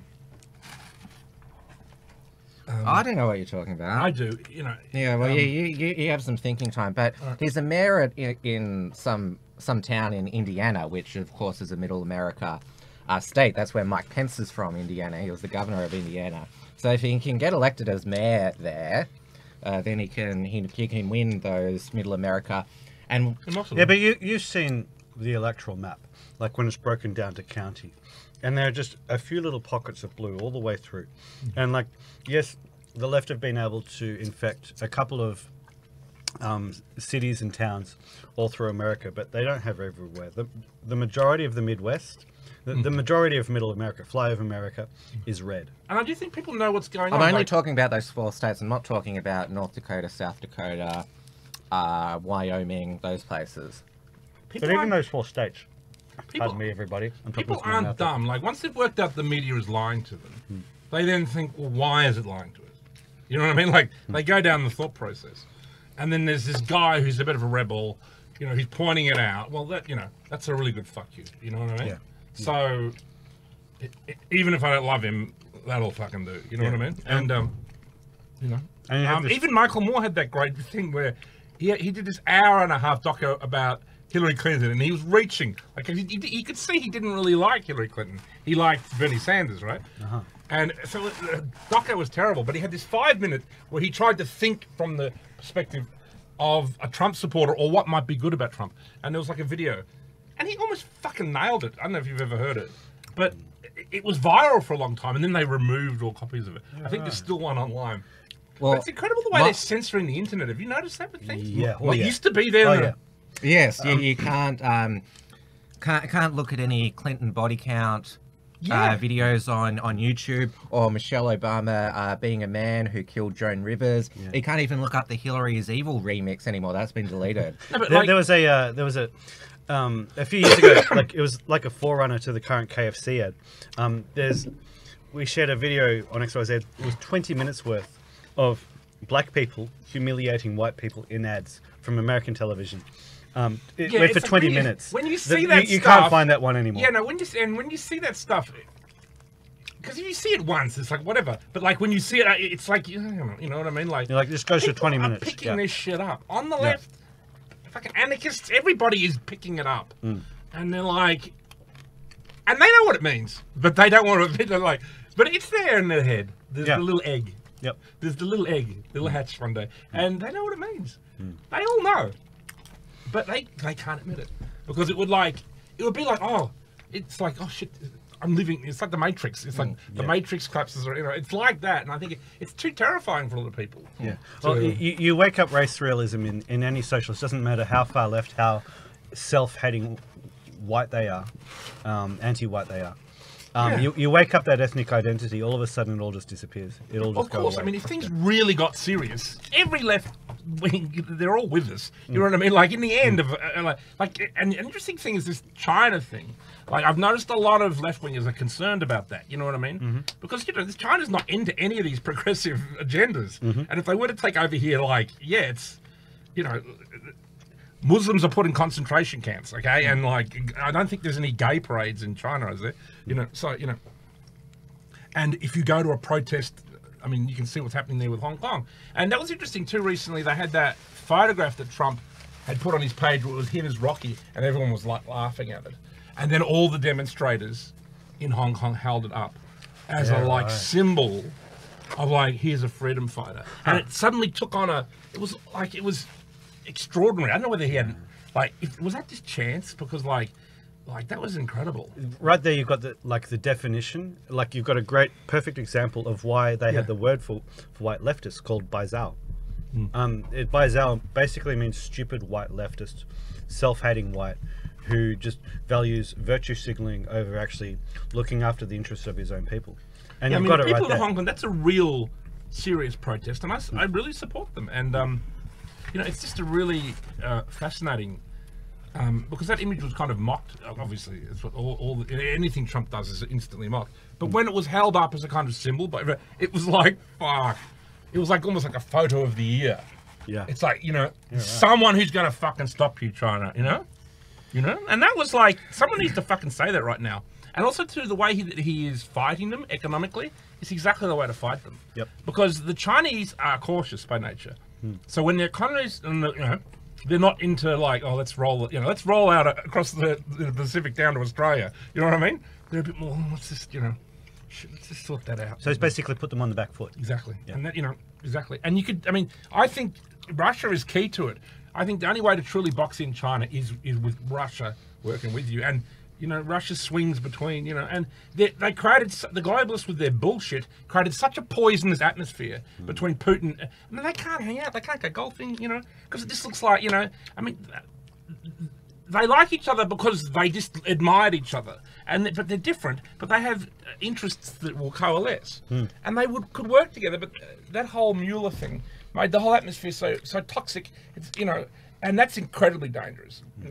Really, we should be working with Russia. Absolutely, they're a Christian white civilization. And they fought the globalists and the oligarchs. They had oligarch busters, right? And they kicked him out of the country. He didn't kill anyone. Yep. He just pissed off, and he probably let him take some of their money, and he kept the rest. And that's right. Gave it to the, Putin's appointment by Yeltsin was Yeltsin's revenge, because under Yeltsin's reign, the globalists came in and did the whole vampire thing, and then by the end of his reign, I've been fucked here. You know what I mean? And he's like, okay. But there's a guy, you know what I mean? I know a guy. Yeltsin knew what he was doing. Meet Mr. Fucking Iron and Steel. Like, makes Stalin look like he's tough. I mean, Putin is absolutely the world's toughest. Like if there was like a boxing match between the world's leaders, Putin would kick all their asses. So who would win, Putin or Duterte? Who? Putin or Duterte? Well, they'd be the last two standing. And they should just go. Well, apparently we're making some of our audience hungry now eating on air. Good. It's funny, after the poll had finished, a few people are raging about us eating on air, and they said that democracy doesn't work for the 49%. What do you think we're covering? Democracy doesn't work, full stop. Well, it worked tonight. Yeah, but what's the next step? Yeah, luckily, because we would have done it anyway, even if you'd said no. It's my last slice. Yeah. So yeah, I was starving. It's such great pizza. Oh, really? We've still got plenty to drink as well. Yeah, there's plenty more in the fridge. What are the results now? What are the numbers? Okay, so we've got 87 for the Conservatives, 77 for Labor, 18 for, or is that a 15? That's a 15 for the Scottish National Party. 15, that's a... 4 for, who are SF? Are they the Greens? Labor can't do anything stupid like combine. And Liberal Democrats got SF is Sinn Féin. They're the Irish Sinn Republican Féin. No, that's all right. Sinn Féin. Yeah, but they don't take their seats up in Westminster. They have a policy of abstentionism because they don't believe in the Crown. So basically what you're saying is that they're Irish. And then two for the Welsh nationalists. Okay. The way that the Irish fought England for so long and so vehemently, and then just kick the door open with that new Vardika Prime Minister. What have they got, Tessiok? Oh, and yes. Just flood the country with people who are so foreign compared to England. Absolutely. It's the weirdest thing I've ever seen in my life. He's the half Indian gay Prime Minister. Yeah. I knew they were in trouble then, because I have a couple of friends in Ireland, and they were kind of a bit lefty, and they were like, "Oh, it's wonderful we've elected this, Indian gay guy." I go, "You've elected an Indian gay guy to lead Ireland?" I just said, "You're getting fucked." All the more reason You're getting fucked. And they all agree with me now. Yeah. Oh, we've been fucked. All the more reason when I hear the Leavers, the Remoaners, warning that there could be renewed conflict in Ireland. I'm like, maybe that's a good thing though. No, there's not going to be. Look, Brexit is basically going to be excellent. There'll be maybe a little bit of pain here and there. You have this, England survived the Blitz. Brexit's not going to be a problem. There's going to be a little bit of pain, but I think it's going to pay off. I think the UK is going to boom, and it will lead the way into this new era. And it's incredibly smart thing to do. And, it's amazing. I mean, it was, the cabal behind the scenes did not want it to happen. And they spent 3 years sabotaging it successfully, which is hard to do. You know what I mean? There's an election result. Well, we're going to ignore it for 3 years, So, I don't know. Unless we're still talking about this in 3 years, surely now he has to do it early next year. When is the plan? Plan for what? Actually doing it. Doing what? Brexit, what are you talking about? Well, the deadline is end of January. I've just cleaned up my pizza face and burped up some of the yeast that I consume, so I'm all back ready to go. They weren't vegetarian. No, they weren't vegetarian or gluten-free. We're real men here. Well, I had a Hawaiian, a ham and pineapple, so... Which is, a bit... Well, I had... It's a bit blasphemous. Yes, because... Two pizza aficionados. Well, and also the fact that, well, ham comes some from a people love pig. It's true. But some people really love pineapple pizza. Like my friend Colin Savage, he loves the fucking thing. You know what I mean? I don't know. Some people just love it. I guess if you love it, you fucking eat it. I just want to have one more comment on the new Irish Prime Minister. It's yes. It's interesting that during his prime ministership, this gay Indian, Ireland voted to legalise abortion. Of course. Yeah. And a friend of mine who was left-wing actually opposed abortion and got crucified. Have you ever seen the Ireland 2019 diversity meme? Yep. He has like 8 kids or something, you know what I mean? Obviously, you know, he's the full Catholic, you know what I mean? Like, you know, but it's kind of, you think, cool, he's like a guy my age and he has like this gigantic family, you know what I mean? Like there's something we've lost in the West. I mean, you know, one person who's got, you know, like 7 or 8 kids? I mean, everyone in Ireland does. It's like they all, when they get pregnant, they have the kid generally. Obviously, there'll be a few people availing themselves of the George Soros special. You know, but there's all this stuff about, you know, did you see that? Something else was in the news about, like, there's some of these, they're like tablets that contain, like, baby flesh or something from China. Have you seen this? No. Oh, so you are actually eating the babies. Oh, wow. And also, where do stem cells come from? Babies. Exactly, right? And no, like, they're just clumps of cells, don't you know? No, because I was with my girlfriend. There's these new like beauty shops, and the beauty products are particularly expensive. And it's like there's only a few items on the shelf. Like there's maybe 20 items on the shelf. And you're like, how does this pay for itself? And I just looked at it, and it had stem cell. And I said, oh, yeah, go have some baby on your face, dead baby. I mean, I don't know. Maybe can it be produced artificially? But, you know, are they harvesting? I mean, is this what capitalism has become, that we're harvesting human beings? I mean, this sounds like the Book of Revelation to me, you know what I mean? Yeah. Doesn't it, you know? Nick Fentes is still What's he got to going. So people have alerted us in the chat that apparently Richard Spencer is on the stream. I've just got it up now. It's still Nick solo, but can somebody clarify, is Richard Spencer in the chat? That's what the Tonight Show, the Stephen Colbert show, will look like post-storm. Nick Fentes takes over the Stephen Colbert show. He's stage 2. Yeah, right? that's it. No, it's stage 4. That's like, you know, we've won. There's no arguing anymore. Yeah. Mark Collett is still not live, so we're not. We're not daring to compete against him. Who's that? Mark Collett. Oh, yeah. He was the basic. What's his name? Because I put the entropy link in the chat again because, well, Mark Collett got Maddie onto it, and then Maddie got me onto it because Mark Collett's channel got demonetized, and he's stuck on around 95,000 YouTube subscribers. But he just uses it for his live streams. Then he deletes the Patriotic Review Weekly Live, and then uploads it to BitChute. So you basically got to watch it on YouTube before he deletes it. But the archive is on BitChute. Are some people even being deplatformed from BitChute? You know what I mean? Like, No. That's pretty much a free speech. Yeah, complete That's what free I thought. speech. Surely there should be some smart entrepreneurs in the net thing. I mean, why is there not something like that with Facebook? You know, like, you would think someone who could set up a decent there's copy. Gab. No, I know, but it's, you know, like, it needs to kind of like take off in a viral way. Oh, Because Gab we've all is been on- taking off. I would say. Yeah, Gab's getting way more popular. I wanted to say something. My friends Colin Buchan Liddell and Andy Nowicki from Affirmative Right, I don't know if you know that site. I write for it occasionally. They got, you know, like vanished, like, you know, helicopter righted from Facebook. Like their account vanished, and all their pages that they were moderators on, which were quite a whole lot of them, gone. Like, you know, like it happened about a week or two ago. I was kind of like, wow, you know, like, every photo they ever took, gone. It's just like it didn't exist. Like, the problem with alternatives to Facebook is that the people who go there, we're not going to use Facebook the way that we did 10 years ago. Like when everybody got on Facebook a decade ago.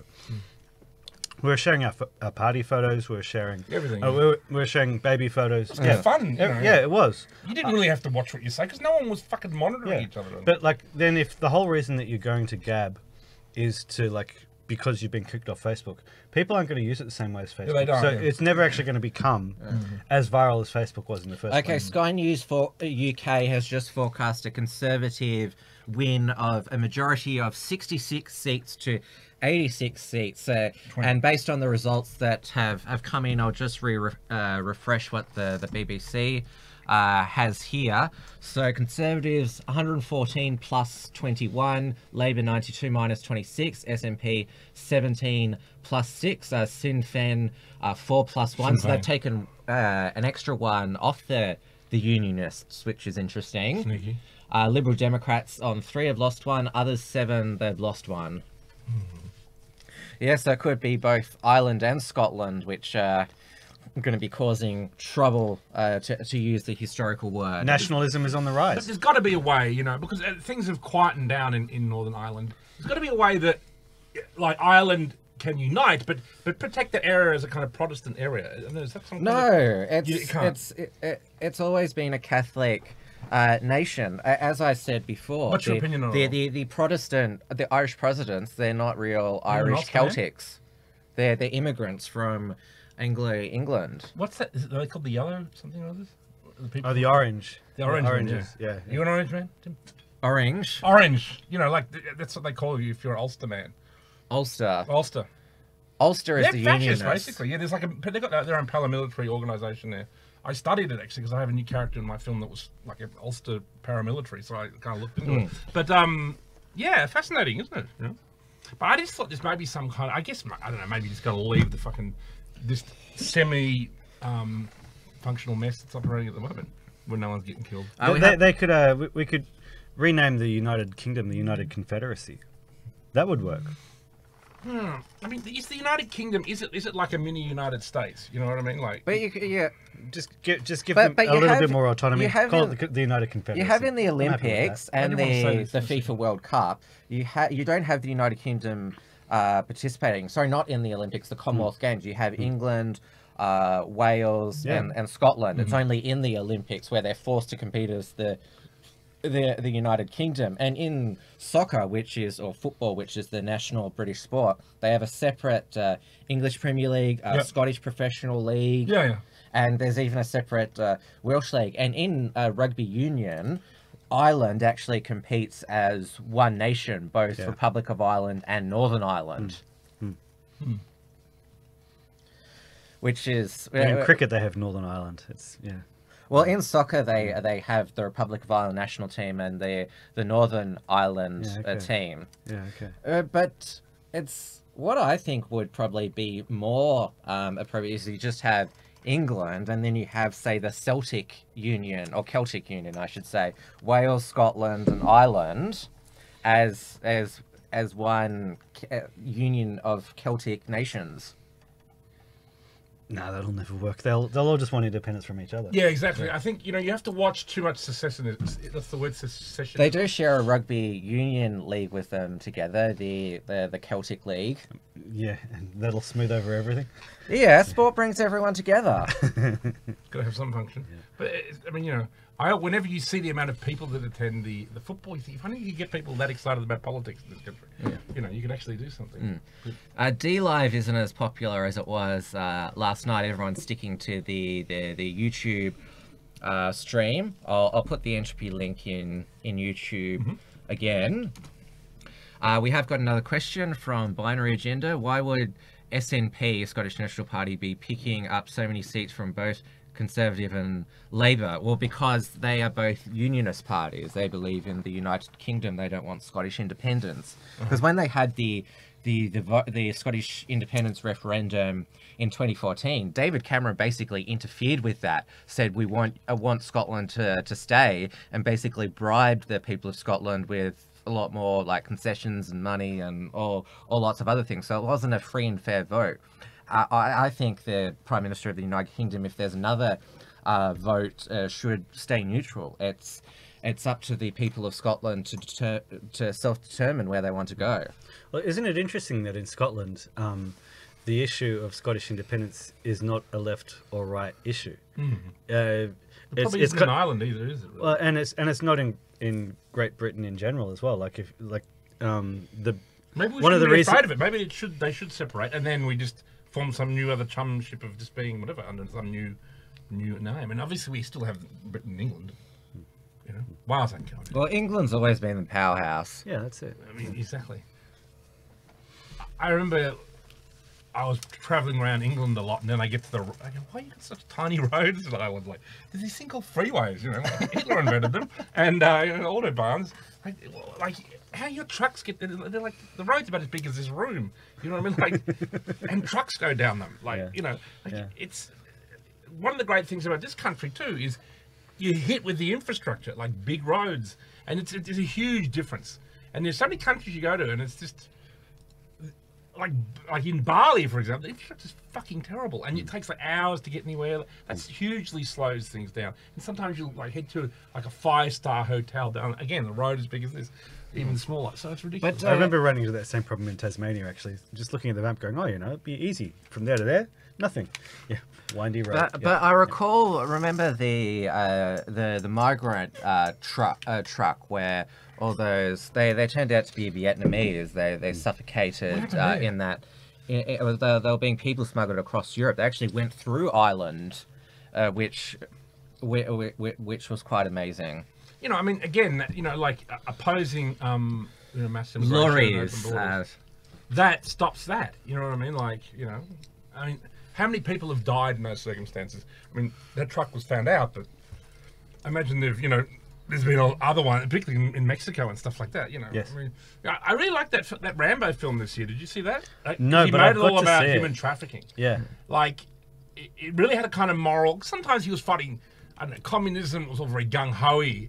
But when it was about, like, he had like a niece kind of thing he was like riding horses with in the first part of the film. And then she has a friend in Mexico and she goes, and then she's human trafficked. And it's absolutely, then they show the horror. It's like, fucking hell. Yeah, okay. And then you go, oh, off you go, Rambo. You know what I mean? And he just does his job, right? And do you know who another big loser of this election is?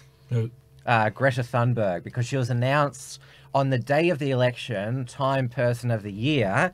Yet she would because Greta's a globalist, she would obviously be against Brexit, and well, she'd want the UK economy destroyed to fight climate change. Well, look at the result.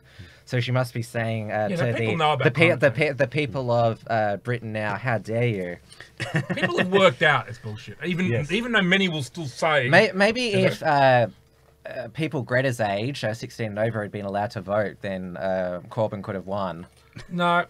No, I mean, you know, a lot of young people are really, I mean, Gen Z is apparently very conservative, if anything. Yes, Zoomers. Nick Fuentes is a Zoomer. Yeah.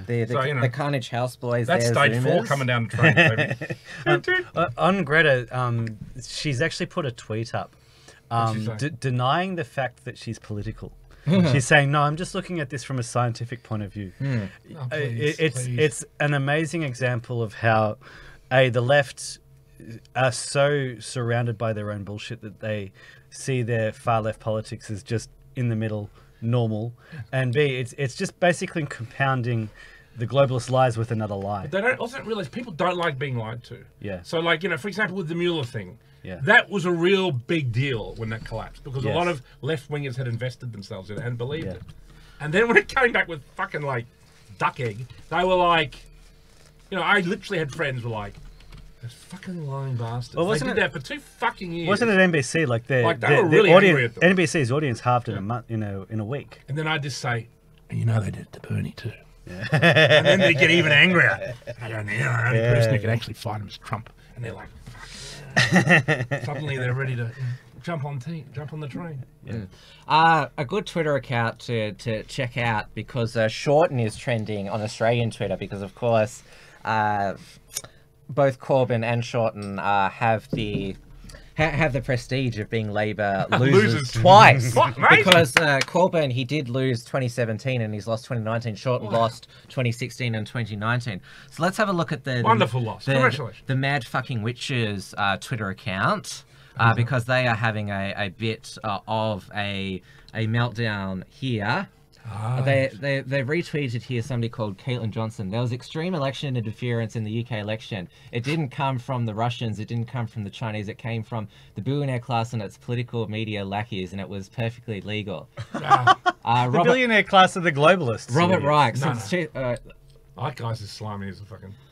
Since 2009, the combined wealth of the members of the Forbes 400 list has more than doubled from 1.3 trillion to nearly 3 trillion. See, they just Meanwhile, lie more. The taxable income has fallen Yeah. Why do they from admit when we 27 got to it wrong? 23%. Yeah. They are worth more than These ever, people but are paying our less. best Tax the asset. I rich. swear to God they are. Oh yeah, here's my fucking riches. They're our best Anyone asset. tweeting today that Corbyn and their counterparts Shorten and Clinton and were unlikable while Johnson and Smoko, that's what they've called him now because of the smoke and Trump, were the alternatives as they head so far up the Murdoch-Zook playbook that they won't see daylight for decades. So that, as you're saying, Richard, like this is compounding the lies. I think Yeah, they they never admit the truth. Because the Corbyn people was on not the a particularly good candidate. no, And people on the Boris le- really had charisma. and people on the left are convinced that They Facebook made him. is a right-wing organisation. As I well. know that. But Yeah. didn't Oh, yeah. Wait. Sacha Baron Cohen accuse him of being like a Nazi Yeah. Yeah. disseminator? Yeah. And that was funny. they're- Welcome to the alt-right, or like good on you, Sacha. Why not? There's more here. We'll They take it. retweeted this Caroline Cadwallader. This is not the worst. Worst is yet to come. But a story 2 months ago, I hit deep low, realised journalism had failed. Well, I agree, journalism has failed. Authorities have failed. I would say the elites have failed. Politics had failed. But now I think, fuck that shit. The EU ref was illegally conducted. That's just a fact. No, these And people are one mega day depressed. Think It will about it. matter. And this is from Mad Fucking Witches Yeah. itself. Fuck progressive. Stop destroying and blaming your own. Just fucking stop. If you don't look outward to the enemy instead of inward to those on the same side, you've just guaranteed the end of the world, and they are watching you and laughing all the way to the next billion. You're right about that. Yes. We are. where's my It's spot on. Spot on. But there's another. they're really depressed. Yeah, Have well, you they're noticed that? doing it in all It must caps. be so depressing to be like New Left. Because I've got the and they're liberal. tweets on air here. It must be the worst time in history for you. Yeah. It's- They just keep losing every Yeah. time something goes to a Do we vote need for to a set nation. up like they a lose. Soylent Green Yeah. just for for caring? Yeah. There'll be one. Make it into Soylent Green. They watch the film. Well, yeah, we're Public- legalizing euthanasia. They should take advantage Exactly. of Go it. the next step. Yes. Yeah. Uh, Show them a nice they- film of they're green doing their animals to be. they're doing their tweets in all caps. Suicide for climate change. Yeah, it is not inexplicable. It is not bewildering. It is not candidates' fault. The UK election result is entirely predictable result of endgame capitalism and neoliberalism. Endgame capitalism. Been That's interesting. coming for decades and has finally realised any other conclusion is distraction and spin. Wow. Wow. So I think I've seen that line, "end game capitalism," come up a few times. That seems to be something that they're going to be. It's actually a quote Bringing up a from bit. Trotsky. Yeah, Trotsky okay. says the end game capitalism is fascism. Okay. He says that when capitalism collapses, it becomes fascist. And he used the examples of Italy and Germany because their economies had collapsed. Yes. But now capitalism is global. If Trotsky's right, So we're looking for. we're headed towards global Interesting. fascism. Interesting. So that was good. Just embrace it, people. good meltdown. Well, yeah. There's that election anthem that I'm fond of, the final countdown. I would say this is the final meltdown from the left. No, that's going to be next year when Trump wins again. Yeah. So I think they're at a weak moment. You know what I mean? And they're desperate. All they needed was a little push. Yeah, how can we get? I remember somebody shared a meme, jump against Trump, jump off a tall building to campaign against Trump.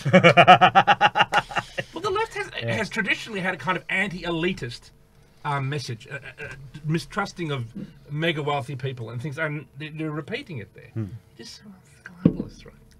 Yeah. Come on. It's Again. Ian Marx. They just need to come right You back know? around. Yeah. Tick, tick, tick. And suddenly, suddenly they're happy. Suddenly they're like, oh, Boris Johnson's in. He's not perfect, but He's not a globalist. And they're optimistic. Yeah. They've got looking forward, and they have a win. You know what I mean? It's just wins and things like that. Like this is it. It's a terrible time, and Do you know what? many people on the left see it. Like their politics. And remember when Stephen Fry spoke on the same side as I think it was the Monk lecture with Jordan Peterson, and he was like a lefty, you know, kind of lovey, you know what I mean? And he just said, he was totally anti-political. He just said, listen, it doesn't fucking work. And not only that, I think it is like enabling our enemies, like people like us, you know what I mean? Like, you know, I think it does. You know, I think all this crap has counterintuitively definitely enabled Trump, absolutely, because he was such a great reaction against it. You know? Yes.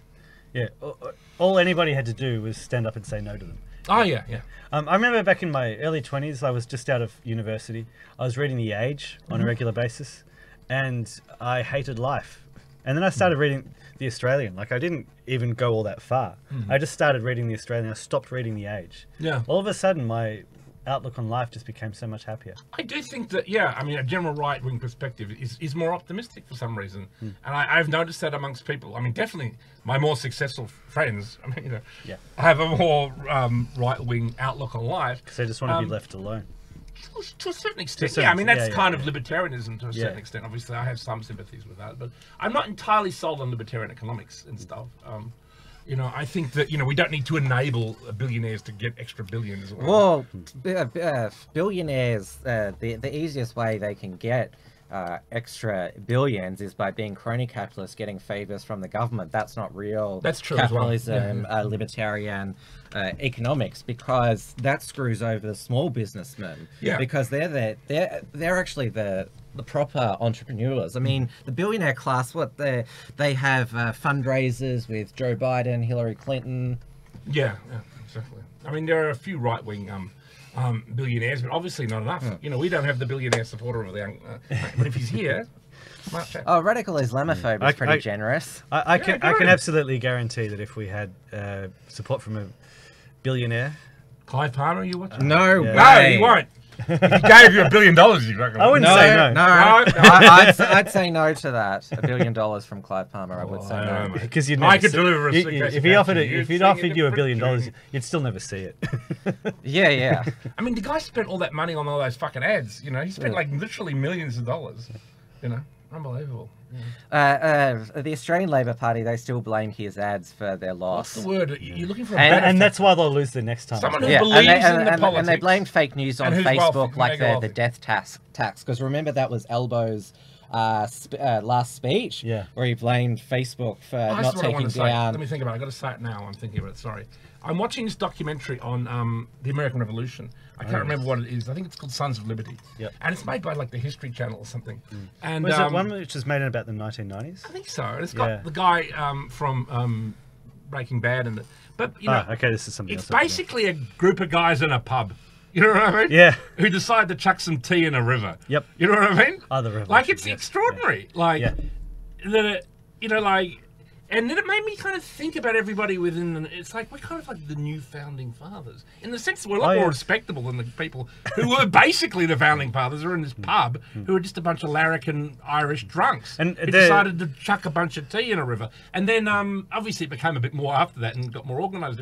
But it was such a odd thing that something like that could, you know, really change the whole course of history. Yes. And I think we really are standing at a really interesting time now. And you know, and obviously through mass communication, we've become, you know, our voices are global. I mean, even if, you know, I think it's a very interesting time, and we're at this kind of real epochal change. I think. And, absolutely. You know, and I think it's very exciting, you know, and it is very good to be optimistic.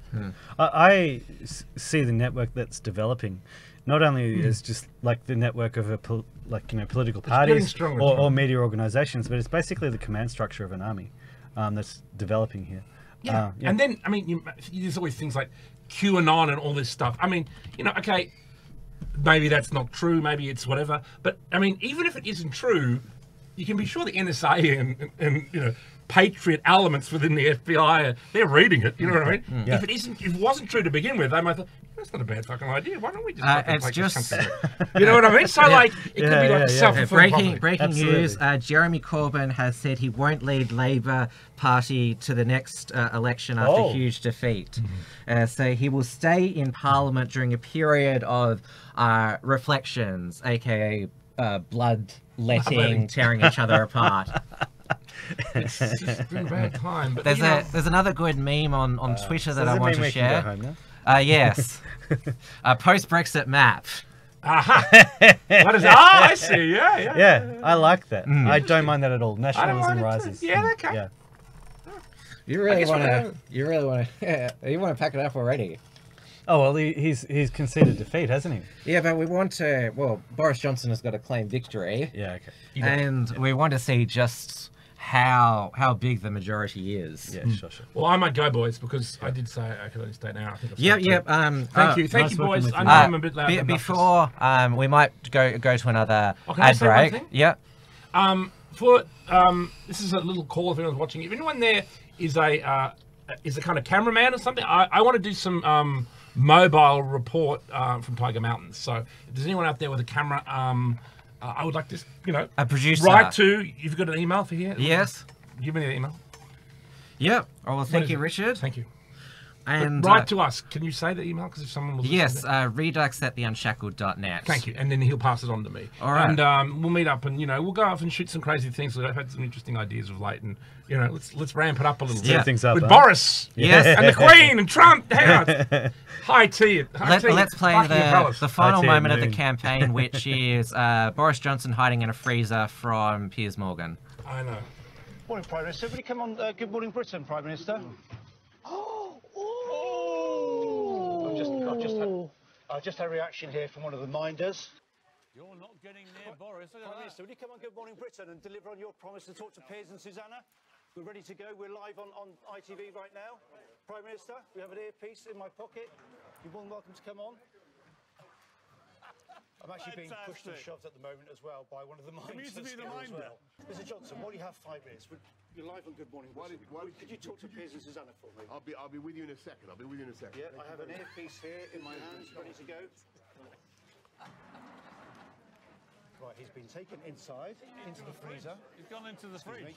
There's a bunker. It's very heroic work, mate. So far, isn't it? That was heroic work.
Hello and welcome back. I would say this is part 2 of our UK general election 2019 Uncockables live stream. Richard Wollstonecroft has just left, and we took a bit of a break there just to clear the table from the empty pizzas and drinks and everything else that was taking up room. If people want my country of origin, I've got Irish, Welsh, English, a little bit of German, and a little bit of Swedish in there. There you go. Well, my family name Wilms.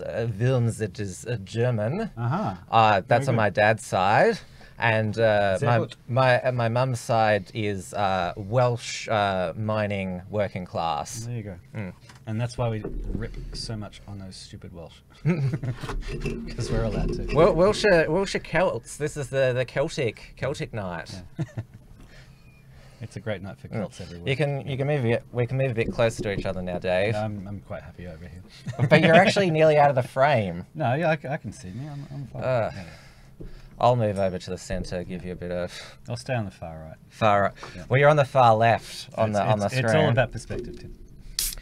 Because this is a long one, I'm having a can of Mother. You said you were starting to feel it, Dave. Yeah, I was actually in a pizza coma. It was quite delicious.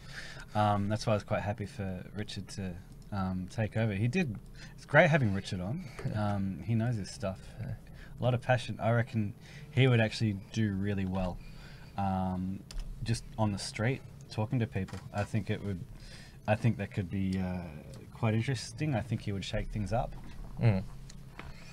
So we'll just have a look at the results as they stand at the moment. So, Dave Swedecox, yeah, that's me. So Jeremy Corbyn has conceded defeat, which is great, but he said he's going to stay on in the House of Commons. Though he actually hasn't said when he's going to stand down, which is interesting. So I'll just bring that down there, and I'll refresh. So look at this. Conservatives 172 plus 27, Labor 120 down 35. Don't the Conservatives only need 200 odd to claim victory? 326 is majority. Okay. Yeah, because there's 650 constituency. Okay. 25 for the SNP. They've gained 8. Liberal Democrats 6. Nothing's changed. Democratic Unionist Party. They've got 5, but they've lost 1. I assume that is to Sinn Féin. So Sinn Féin. Sinn Féin. So that it's the Sinn Féin. Sinn Féin. Sinn Féin. Yeah, there you go. My Irish Catholic friend, he'll blow you up. Yes, well, literally. But yes, the Republican nationalists have won big in the Celtic nations. That's what we're saying. We're seeing nationalism on the rise across the United Kingdom. Very good to see. Good to see Angry Ant in the chat as well. We still are on Entropy, so you can ask us a question or send through a super chat. We have got a decent audience for this time of day. It's a working day. I'm very impressed. I'd much rather just be watching a live stream and waiting for the cricket to come on. I don't know about these pink ball tests. I'm not impressed when I hear that just sort of, average New Zealand bowlers are swinging the ball like Waqar Younis under lights with a new ball, with a new pink ball. It's just no, that's just not cricket. That's too artificial. Anyway. So yeah, the Conservatives, they're just romping it ahead. And so as we've been saying, this is a rejection of socialism, and it's just an absolute landslide for Brexit. Yeah, it's a blue wave. A blue wave. We'll take it. Yeah, yes. We'll take it. Now, Maddie has said that he might Skype it in later on. Maddie. Oh, beautiful.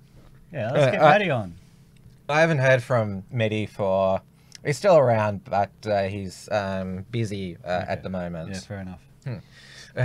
If we had Angry Angel Ant on, we might be guaranteed to be our last YouTube live stream. Yeah, I just sledged him about the cricket, but we'll see how we go.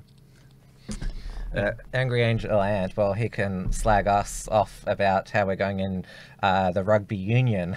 But nobody cares about that. Oh, well, so it's pretty big in Sydney. Yeah. Mm. Yeah, you know what else? But is big in Sydney? I call it the New Zealand foreign interference operation into Australian rugby, because of course Raelene Castle is a Kiwi, and she's just appointed a Kiwi coach head of the Wallabies. Yeah, and she's got a whole bunch of Islanders playing for Australia, so you know. Well, that's been happening for a while. Yeah. We want actual Australians to play rugby. I do remember like rugby in the 1990s when we would beat New Zealanders, and we had Australians playing for us back then. So where are we at now? It's basically just because when we've done live streams in the past election nights, basically we know the result earlier on, and it's just waiting for the reactions. Yeah. Well, if Boris Johnson has any sense of drama, he'll make us wait. That's why I'm like, you know. And he should have his dog out. Oh, hang on, he's talking. He's Let's see if I can bring this up. Yeah. He's saying something. Sky. No, that's not it. I swear that the Sky, because that's. Oh, here he is here. This is the vote declaration. Independence Party, UKIP, 208. Liam McKechnie, Scottish Family Party, 197. Carol McNally, Scottish Labour Party, 2,829. Caroline Skinner, No, we've missed Boris. Can I rewind this? 160.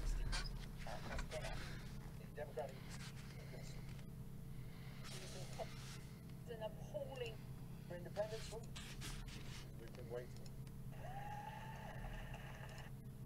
Support all across this country. However, Brexit Oh, this is Corbyn. Can our audience hear this? is overridden so much of a normal political debate. And I recognise that has contributed to the result of the Labour Party. Look at this, because he's at a vote declaration. Look at the guy behind him. That's one of those joke candidates. Yes. Social justice and the issues that meet people will not go away just because Brexit is done in the way in which Boris Johnson presumably plans to deal with it at the moment. All those issues It's very quiet. will come back centre Can you turn it up? I think I can. message about justice and equality within our society. Oh, not really. Going to be one that is there for all time, because it's the very core of what my party believes in and what I will always advocate on behalf of my constituency and on behalf of my Blah, blah, blah. Let's. But the Boris Johnson just spoke. we get him out of huge attempt to Oh, it's a bit better. tactical votes there, but you see the little gem of that for 3,000 of them still stayed with Joanne Humphreys, but the Prime Minister returned and said he didn't really lay a glove on him there, 25,300. Yeah, remember how they always think that they can knock off the Prime Minister Yeah, like they did to John Howard. and Tony Abbott. Yeah, it just seems to be. They're very vindictive. Oh, these look, there's people the on the left. Elmo candidate behind him. They all. Thank you all very much. I don't want to tempt fate because clearly lots of Well, there's, what is that? What's that Turn behind? your mic into speaker. objections, but at this stage it does look as though this One Nation Conservative government has been given a powerful new mandate to get Brexit done. And not just to get Brexit done, but to unite this country and to take it forward and to focus on the priorities of the British people and above all on the NHS. And yes, we will recruit 50,000 more nurses and 6,000 more GPs. Yes, we will. And we will build 40 new hospitals. And I'm proud to say that one of those across the country, and one of those hospitals will be right here in Uxbridge and South Ruislip. And I'm grateful once again to the people of Uxbridge and South Ruislip for returning me to serve you. It is an absolute privilege to do this job and to work for you. And I thank once again the police, the council, everybody who's worked so hard all night to count for us, the returning officers. I thank my fellow candidates in all their glory, Lord Buckethead, and others, Elmo and others. Forgive me if I don't identify them all. But above all, I want to thank the people of this country self-identify for turning out to vote in a December election that we didn't want to call, but which I think has turned out to be a historic election that gives us now, in this new government, the chance to respect the democratic will of the British people, to change this country for the better, and to unleash the potential of the entire people of this country. And that is what we will now do, and if we are lucky enough to be returned, as the exit polls seem to suggest, then that work will begin tomorrow. Thank you all very much. Or rather, I should say not tomorrow, today. Today. Thank you all. Thank you all very much. Thank you. Well, the Prime Minister there... Yep. Okay, so is that a victory speech, or is that just him doing the victory speech for his own constituents? Yeah, it's for his own constituents. Like, there's no actual election night HQ like they have in the United States. Right. And over in New Zealand and here in Australia. They're very understated there, aren't they? Yes. The British?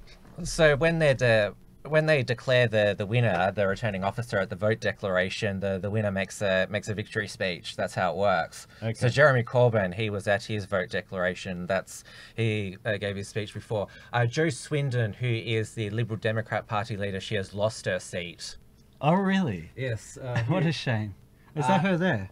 The SNP beat her. I love the irony. Mm. Yeah. Rise national. And she was considered probably the worst leader of them all, even worse than Corbyn. Oh, she's even more left than Corbyn? No, just low energy, mediocre, terrible. Okay. Mm. Yeah. The Liberal Democrats, they were the one party that promised to cancel Brexit. They came in second in Did they have a hashtag for that? Cancel Brexit? Hashtag cancel Brexit. I don't know. We should check in what Twitter is. If anything else. Are people still losing it? Yeah. Oh, they'll be losing it forever. Yeah, they're blaming Murdoch, and what are they going to do when Rupert Murdoch dies? I mean, of course they're going to celebrate, but they'll have no one to blame for when they keep losing. Yeah, it's a great irony, isn't it, that Murdoch is, at the end of the day, he's still a globalist as well. Yeah, Murdoch derangement syndrome. Well, there are the good Murdochs, yeah.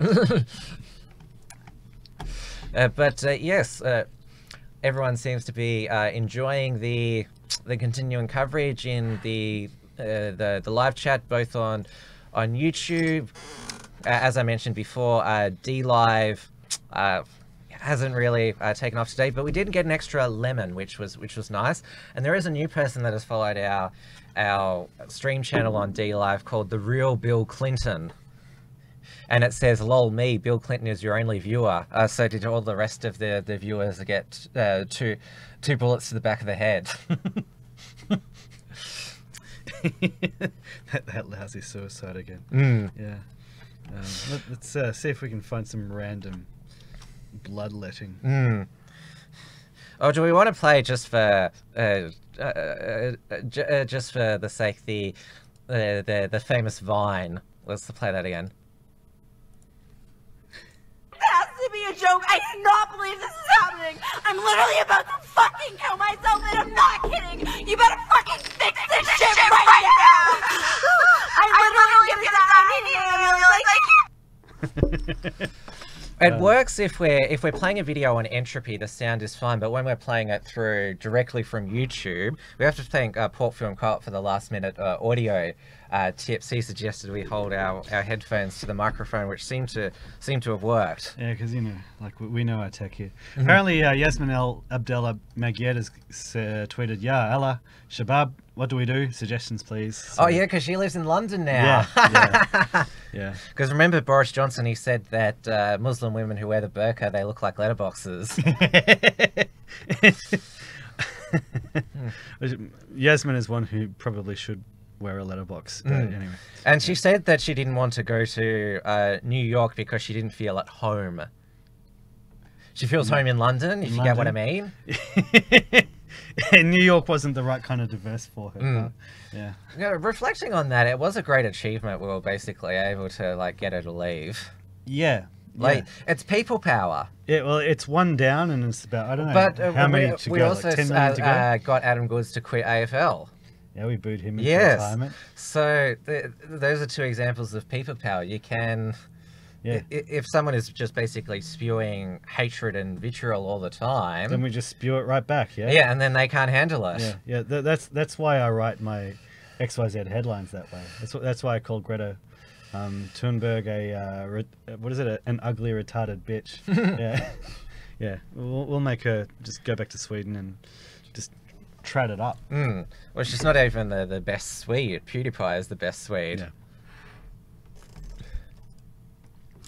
Yeah, so if you've got any questions, feel free to come on over to Entropy and ask them. I'm going to be exhausted by the end of this day because I've got a Wilmsfront at 7 p.m. Melbourne time because, well, the Australian news cycle continues. Well, what's been happening today in New Zealand is they're recovering the bodies now from the White Island volcano eruption that's taken place today. So that's what I've been getting a lot of news alerts for that. And of course we discussed about last night on the Uncockables how some local Maori woman said it's because of the tourists, i.e. white tourists, the volcano's angry. Yeah. And yeah, like I suggested, it's they never inquired about her beliefs on homosexuals. I'm sure if they went into that, they'd get a similar kind of response to Israel Folau. But you know, journalists they seem to be able to quell their desire to be investigative journalists when they need to. I'm seeing 222 on the conservative side here. Yes, I'll see what the BBC is saying. It's interesting, the BBC, they're not quite... Their projections are a bit lower than Sky News. Yeah, they're just going slower, huh? Yeah. Conservatives 208 plus 32 seats. Labour 136 minus 42 seats. The SNP 31 plus 10. Liberal Democrats 7. Democratic Unionist Party 5 seats. They've lost 2. That's the Northern Irish Unionist Party. Yeah, right. Oh yeah, the DUP. Yeah. So this is what we saw in the Canadian federal election as well, that the country was becoming splintered, not just Quebec, which is the French province, and there's talk about Quebec independence, but also the Prairie Western provinces of Manitoba, Saskatchewan and Saskatchewan and Alberta. Saskatchewan. Yes, and so now there's talk of Wexit. Those 3 provinces to secede or join the United States. Yeah, so yeah, what you're talking about is something that it's a common phenomena across the West. We've got this regionalism going on. We've got people actually identifying with their ethnic identity again, or their regional identity. We're seeing that the intolerance that the left has shown to just ordinary people who want their country back, ordinary people who just want to be left alone, whatever.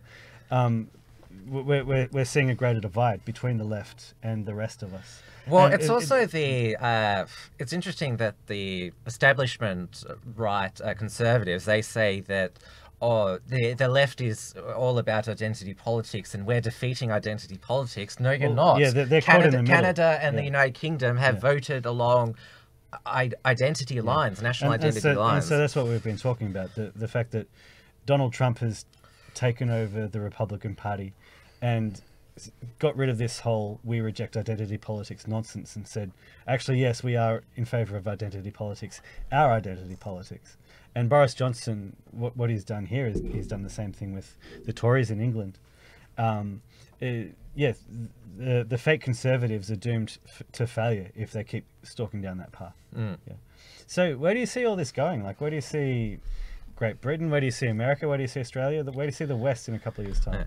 Well, Brexit, 99% will be done now, unless there's some newly re-elected Tory MPs who are cuck we've never seen before. Yeah, but that could be balanced by some Labour MPs who are actually, you know, who see the EU as a neoliberal project. Well, Labour, They've got no identity now because it's the Blairites versus the National Socialists. And Liberal Democrats, they don't know who they are anymore. Well, therefore, the globalists, the aristocracy, that's them.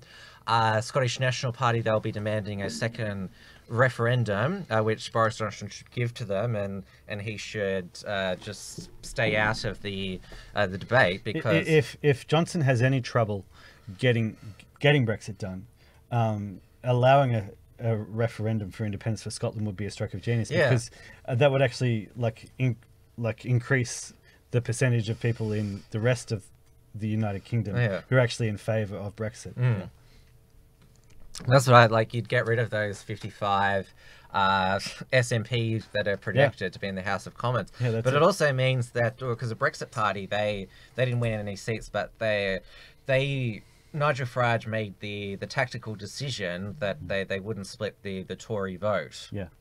And, well, when the United Kingdom leaves the European Union at the end of January 2020, they're all going to become unemployed, the Brexit MEPs. Nigel Farage says he's already got a party name registered, the Reform Party.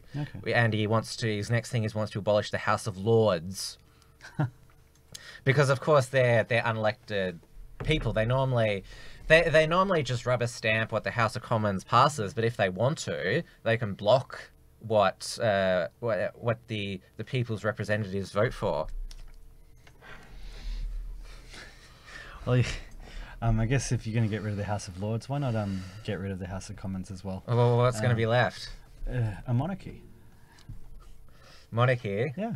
Oh, but what, do you want King Charles? No, look what his little brother Andrew has been up to. We can do away with him. Just bring William in, and his brother is Prince Harry. Yeah, we'll send Meghan Markle back. Make sure Charles doesn't get the throne, and we'll make it clear to the king, you do what the people want. Otherwise, the people will sort of go. They'll get 1789 on you again. Speaking of divorced American socialites who married a member of the royal family. What's that? Divorced American socialites who married a member of the British royal family. Yes, I know. They don't have a very good history. That's why I think we should get rid of them. Yes, but people have been going back in the Time Person of the Year, and in 1936, Wallace Simpson won a Woman of the Year. Yeah, right. Well, of course, she nearly brought down the monarchy. Yeah. Because if King Edward married her, then the whole cabinet were going to resign. Well, he did marry her, and he resigned. Yes, that was the ultimatum. Yeah. And then we had King George, and that's when Princess Elizabeth, she became next in line to the throne. Yeah. So it'd be interesting to see if Elizabeth can sort of make up for several decades of inaction, of letting her prime ministers flood the country with invaders. Nicola Sturgeon, she's on Sky News at the moment, saying that the prime minister does not have a mandate to take Scotland out of the EU. Yeah, well, that's fine. Well, take yourselves out of they want to take themselves out of the United Kingdom, but then want to go back into another union. Yeah, and a union which will not be around for much longer. Well, that's their choice if that's what the Scots want.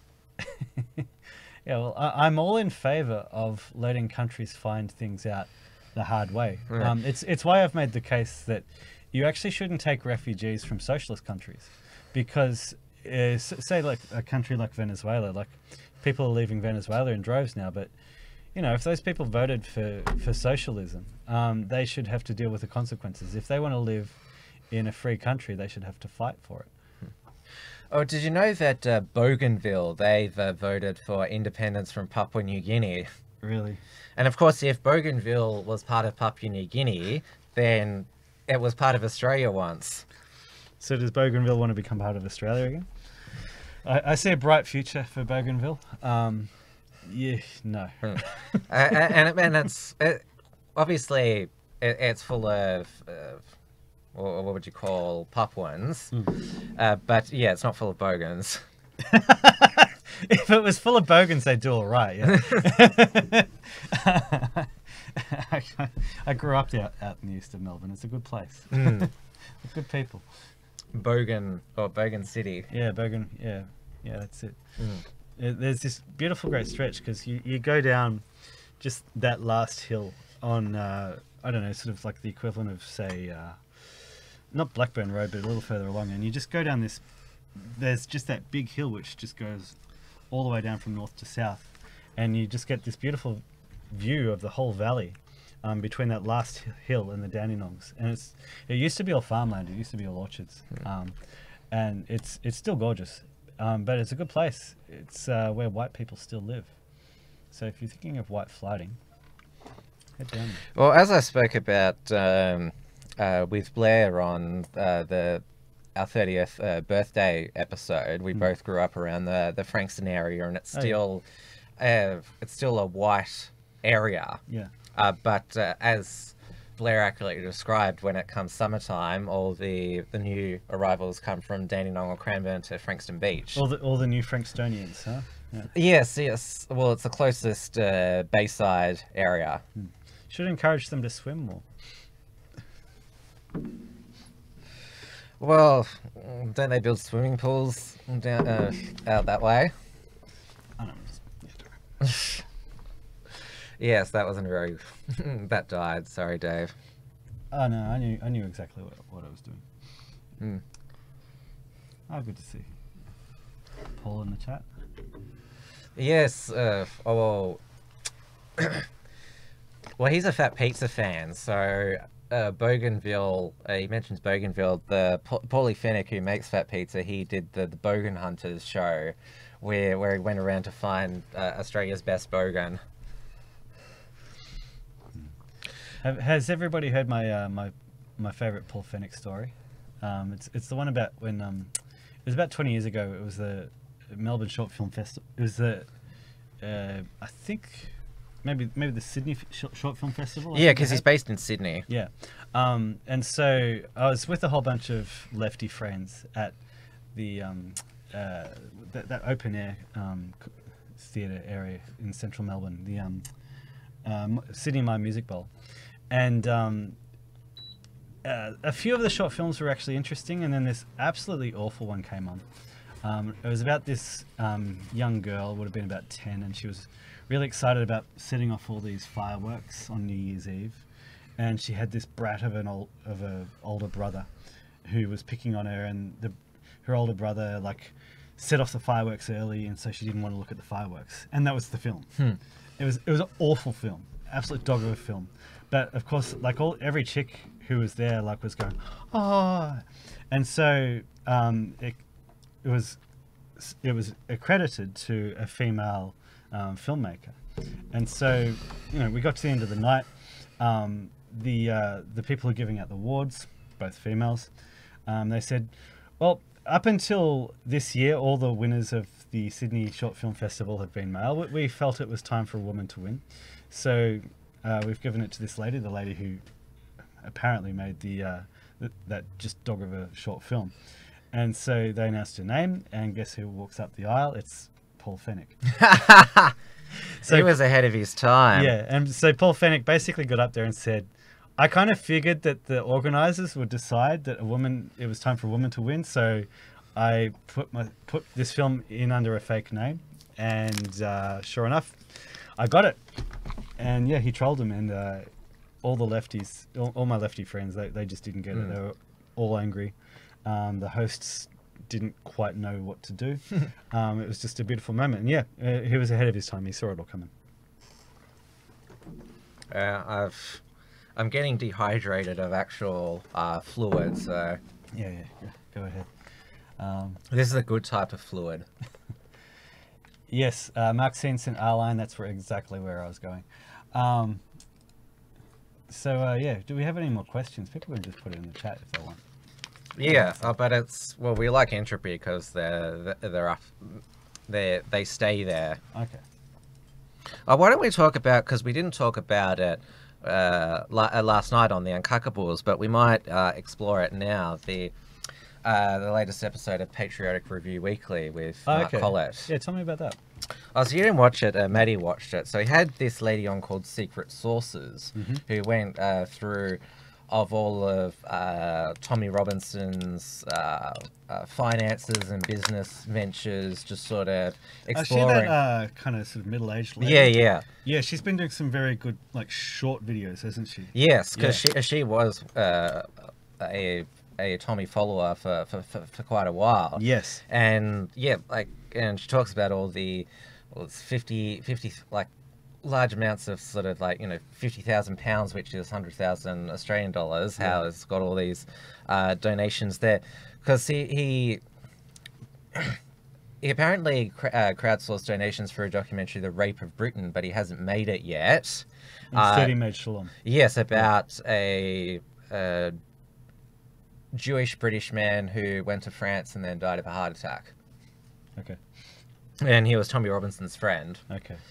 And he said, because Tommy Robinson has done these, people obviously haven't reacted well to the Shalom trailer. And so Tommy on Telegram has released these quite triggered defensive videos where he said, if I tried to make the Rape of Britain documentary now, I'd probably get sent back to prison, but because it's about grooming gangs, and that's what I got sent to prison for. Okay, so that's his defense. Like yeah. Okay. Yeah, and of course it's had a whole bunch of personal abuse that Mark Collett and Laura Towler. Oh really? Yeah. Okay. He called Laura Towler some bird. Okay. Mm. Oh, as in like, she's Secret Sources. No, Laura Towler she's the one who made the documentary We Were Never Asked. Oh really? Yes. You referred to that as some bird. Huh? Yeah. That's an epic. It basically shows like what the people of England actually think. Yeah. And it's just a great line as well. We were never asked. It just sums up the whole thing. Yeah, and Mark Collett, he went into the financing of that film, and basically they did it on a shoestring budget, and it was basically self-financed, and Mark Collett took the loss himself. And the same with his recent Patriotic Alternative meeting. They got just about enough to cover expenses, and Mark himself took the small loss. So what we're talking about here is Tommy Robinson. Yes, he's got the big high profile, but the allegation here is basically that he's just a front. He's essentially like a kosher nationalist. Well, Mark and Secret Sources were talking about what's happened to the money and what's it achieved, because Mark Collett, he was the youth leader of the British National Party, and he was saying that he and Tommy basically had Tommy had the same £2 million budget that the British National Party did in 2009 when they won the 2 seats in the European Parliament. They were a nationwide political party, and Mark said that's what we achieved with £2 million. Yeah. What have you achieved with £2 million? I mean, there's TR.News. That's about it at the moment. Right. Yeah. And of course, the British National Party, they were much more successful electorally than Tommy's recent EU campaign, and also the UKIP after Farage left. Yeah. Okay. Yeah. So it's fair enough that he's asking, okay, where's all the money going? What are you using it for? Yeah. Yeah. Yeah. But Mark maintains that he believes that Tommy entered it with like noble intentions, but has basically gotten accustomed to all these groups like the Middle East Forum and Rebel Media flying him all these places, because he's actually going to, I think it's he's going to Dresden, I think, this weekend. There's some sort of European Nationalist Conference where Geert Wilders is at. Okay. And there was also in one of his triggered videos, he said, you talk about demographic replacement, but none of you have kids. Why don't you have kids? And Mark has a young daughter, but Mark made the point that we shouldn't be in this situation where we have to have like, say, 15 children to not be ethnically replaced. well, yeah, if you look at a place like Japan, they're in demographic decline as well, but they don't have mass immigration. So in 20 years' time, in 50 years' time, 100 years' time, Japan is still going to be Japan. Yeah, it's quite interesting. When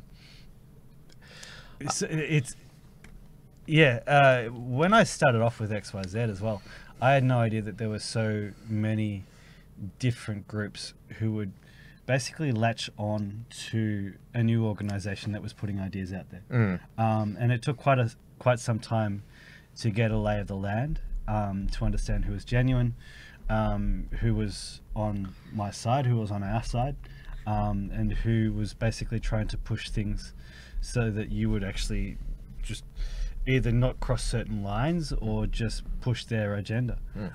It's a difficult territory to navigate.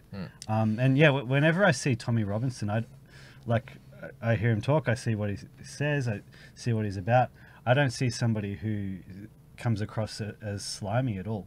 But yeah, it takes a lot of nous and a lot of assertiveness to actually go, okay, no, we're not going to go down this path. This is what we're about. It'd be, and you know, like if Tommy's being feels like he's being attacked, obviously he's going to be defensive about it.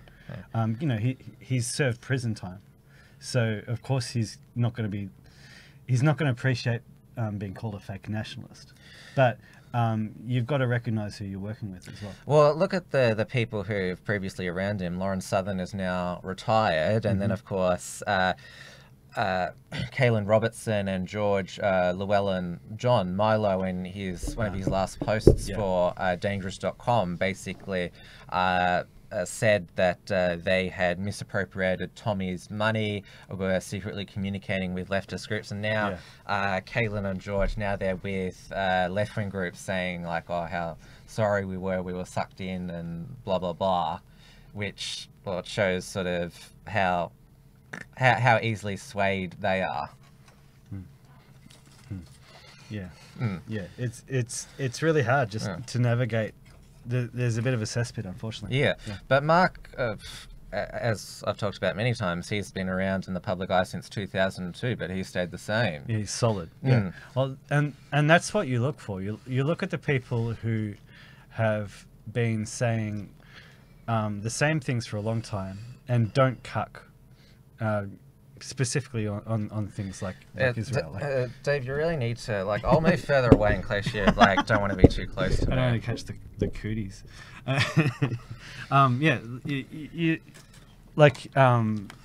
Somebody like Mark Collette, he is somebody who's genuinely for England and for British people. He's not trying to sort of push the He's not trying to push the agenda of another state, i.e. Israel. He's all about England. And he's been doing that for 2 decades, like you say.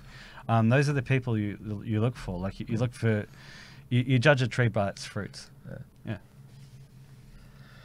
And yes, even though he's much older now, he looks almost exactly the same. He's just got a few wrinkles, which basically shows how health and fitness, it can keep you... He must sleep well, yeah. Yeah. It's amazing how... not having contradictions can look after your mental health.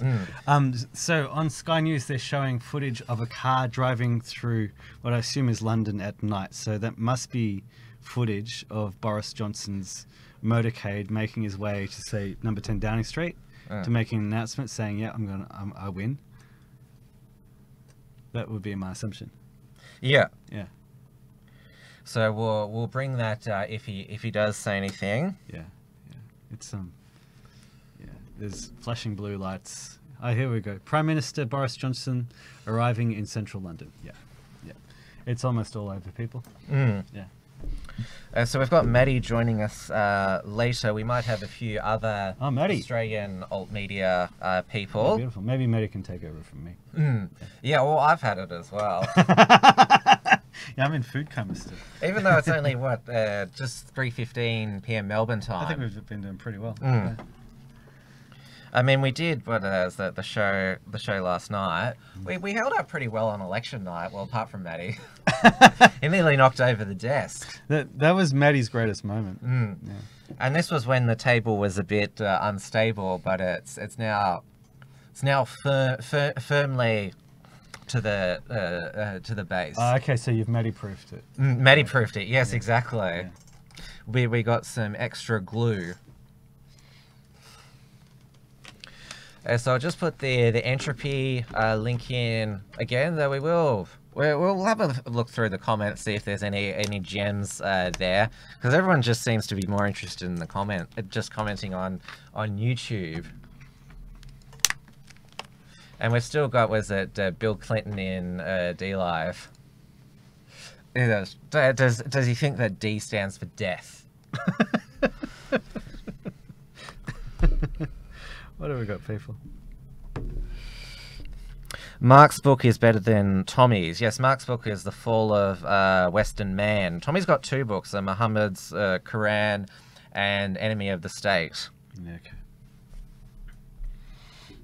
So what you're saying is that Mark Collette actually talks about white demographic replacement more generally. Yeah. And Jupkep Kresmer said about Tommy, he's an Israeli nationalist. Well, yes, there's that famous shirt that Tommy wore that said Mossad, which the person we saw that wearing recently was Adam Schiff, chair of the House Intelligence Committee, who's impeaching Donald Trump. His son was wearing a Mossad shirt. Yes. And it's also there was a meme that had all of the Democrat Congress people who were announcing the articles of impeachment. They all came from either California or New York. Yeah, fancy that. Fancy that. Yeah. But this is... Again, that's the electoral map I'm talking about. Yes. When you look at it by county, you've basically got a sea of red. Then you've just got little archipelagos of blue on the east and west coast. Funny that, huh? The blue. What do you got for us, Tim?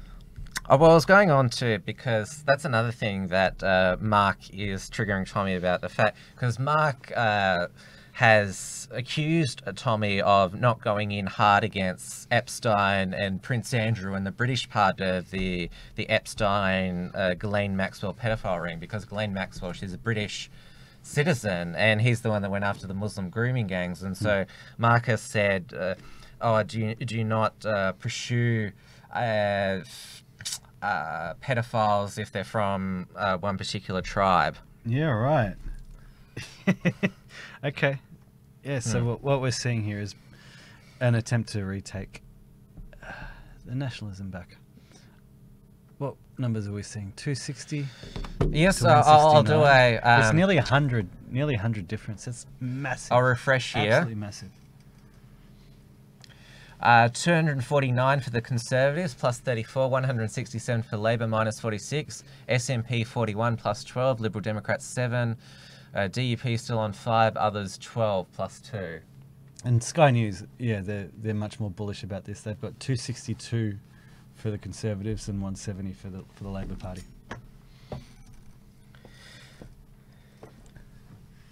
Gee, the Scots really love their independence. 41 now. That's a big deal, eh? Well, they've been at it for a while. Yeah. Yeah. I mean... Let them have it. Sorry? Let them have it. Yeah, that's... I support every independence movement, pretty much. Yeah, right. I mean, the only one where I don't is... Nah.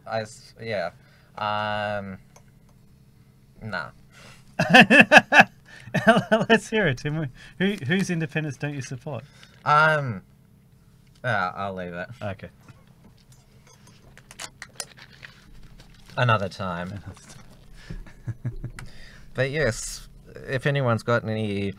Anita McGuire said Tommy started in the right heart but got greedy. Not necessarily greedy, but probably just sucked in. Well, yeah, it's very easy to be led. I don't think we've ever had in Australia a person who started out like Tommy and then like basically been taken over by other forces. Yeah, usually people go the other way, don't they? Huh?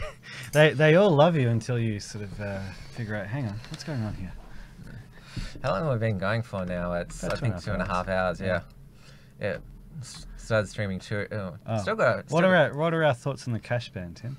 Cash ban. Well, it's so that we're forced to use cards which go through payment processes, and the money comes out directly of the bank. So basically, the bank and the payment processors, they'll get to decide who gets to trade in our economy. Yeah. Because, well, we've covered the banking deplatforming and, well, the payment process worldwide. If you've got the wrong opinion, they cut off your payment processing, because Gab.com, it still doesn't have a credit card payment processor. It keeps losing it. Yeah. And remember that CocoScope video website? They said they were for free speech until the credit card payment processor said, we're fine with pornography, but not with what political people say. Yeah, that's it. That's it. Yeah, you can track payments made on a card. You can't track payments made by cash. Yeah, it's pretty simple. There's a reason why they want to do that. Well, there's crypto that's still around. Yeah. You're still able to, well, on DLive, send through lemons. The other currency, there's ice cream, which is 10 lemons. Then there's a diamond, which is 100 lemons. Then there's a ninja gin, that's 1,000 lemons, and a ninlet, which is 10,000 lemons. Okay. I'll enjoy it when I see it. Yeah, we'll see.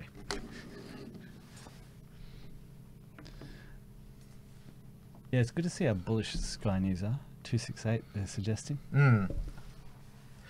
So I've just got confirmed that Joel Jamal, our favourite Arab, because we're not allowed to use the W word anymore, he's going to jump on for a short while. Yeah, beautiful. Mind if I just duck out for a little bit, Tim? Yeah. Well, what should we play in the intermission? We'll play the Vine again while you're gone. All right. Head off. I'll be back in a sec.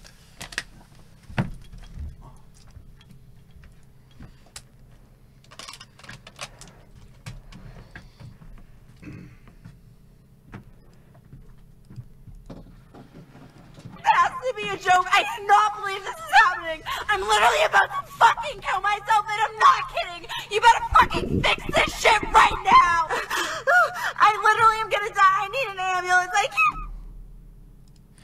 can't. It never gets old, that one. How hilarious. I'll just get the chairs out of the way in that other microphone there, because it's just me. Yeah, I'm surprised how tired me and Dave are.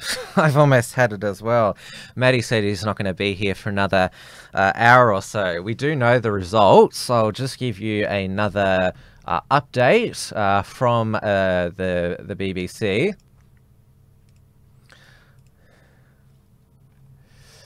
So the seats, so it's now 249. Oh, it's the same one that I read out before. Still 249 for the Conservatives, 167 for Labour, and 41 for the SNP. Although Sky News in the UK, they have 269 for the Conservatives, 178 for Labour, and 7 for the Liberal Democrats, and 41 for the SNP. Now, please, if you want to contribute to the conversation or financially to this production, you can go over to Entropy. You can ask a question or send through a super chat. Peter V says he's going on Smoko. Not to my knowledge, Dave doesn't smoke. I've never smelt it on him. Smoking, well, you're told every 10 minutes how bad it is for your health, but these days it's been sin taxed to the max, basically. Because what is it, about 70-80% tax now for...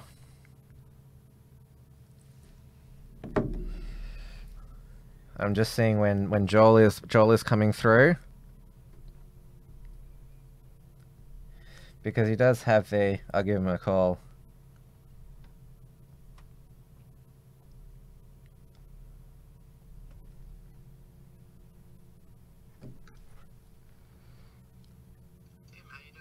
Hey, Joel. Are you coming on? Yeah, Skype. You're on the air now, I should say. Yeah, well, you've got the Unshackled on Skype. Give me a call. Yeah.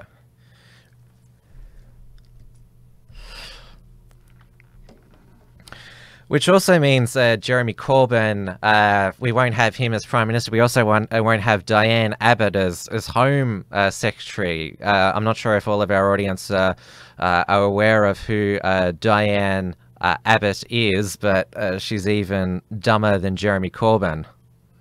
We have got a super chat through Entropy from Port Film Co-op for $3 that says logos rising. And if nothing to play this. Oh, here's Joel now. I'll switch over to here.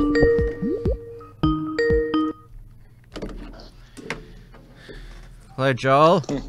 How you doing? I'll just bring you up on the screen here. Oh, are you able to switch the yeah. Can you see yourself on there? Just move to your... Yep, there you are there. Everyone Beautiful. Say hello to Joel Jamal. Hello, everyone. So you're just on, I believe, tea at the moment, afternoon tea. Yeah, you could say that. So obviously you've been following the results. Are you able to check your phone where you are? I am, yes. And so obviously you've been quite pleased? Yeah, pretty happy. I think this election result, as Nigel Farage has said, will probably finish the Brexit battle. The only complication I see is I can't help but point out there's a lot of similarities between where our Australian government is right now and where the British government will be in the coming years. I mean, you've got a Labor Party that is on the back foot with this sort of stuff, and they're basically going into damage control right now. They're in a situation where they've got looking for places to point. Should we blame Russia again?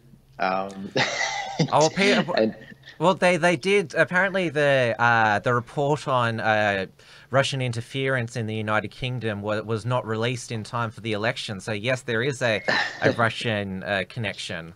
There you go. Of course. They won't let you down. But the interesting thing and comparison I see is you're in a situation where it is a Tory government.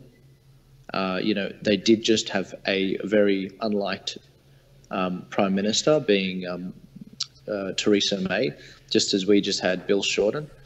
And I think both parties are in a very interesting situation right now. I think the Tory party will have a very tough time going ahead in retaining all the votes that they have. I mean, if you look at the south of the country, their traditional voting areas, they're the traditional sort of Tory areas that, in terms of policy, you don't have to change that much. But if you go right up the country, all these new places that have never voted Labor, have always voted Labor, never voted Conservative, and the Conservatives have surprisingly won it. Now they have to satisfy everyone at the same time, which is going to be incredibly tough.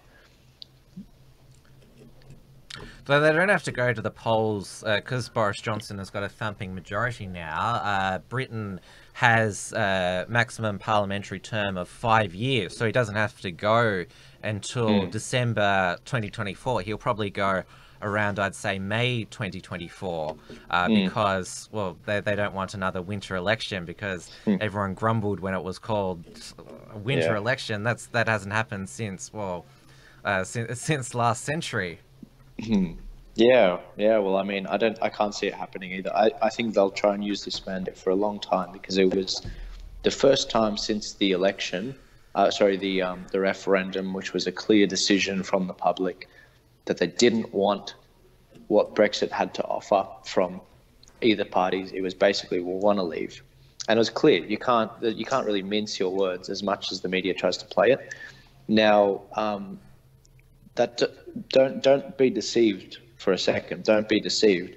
The Conservative Party didn't win the election. Labor just lost it.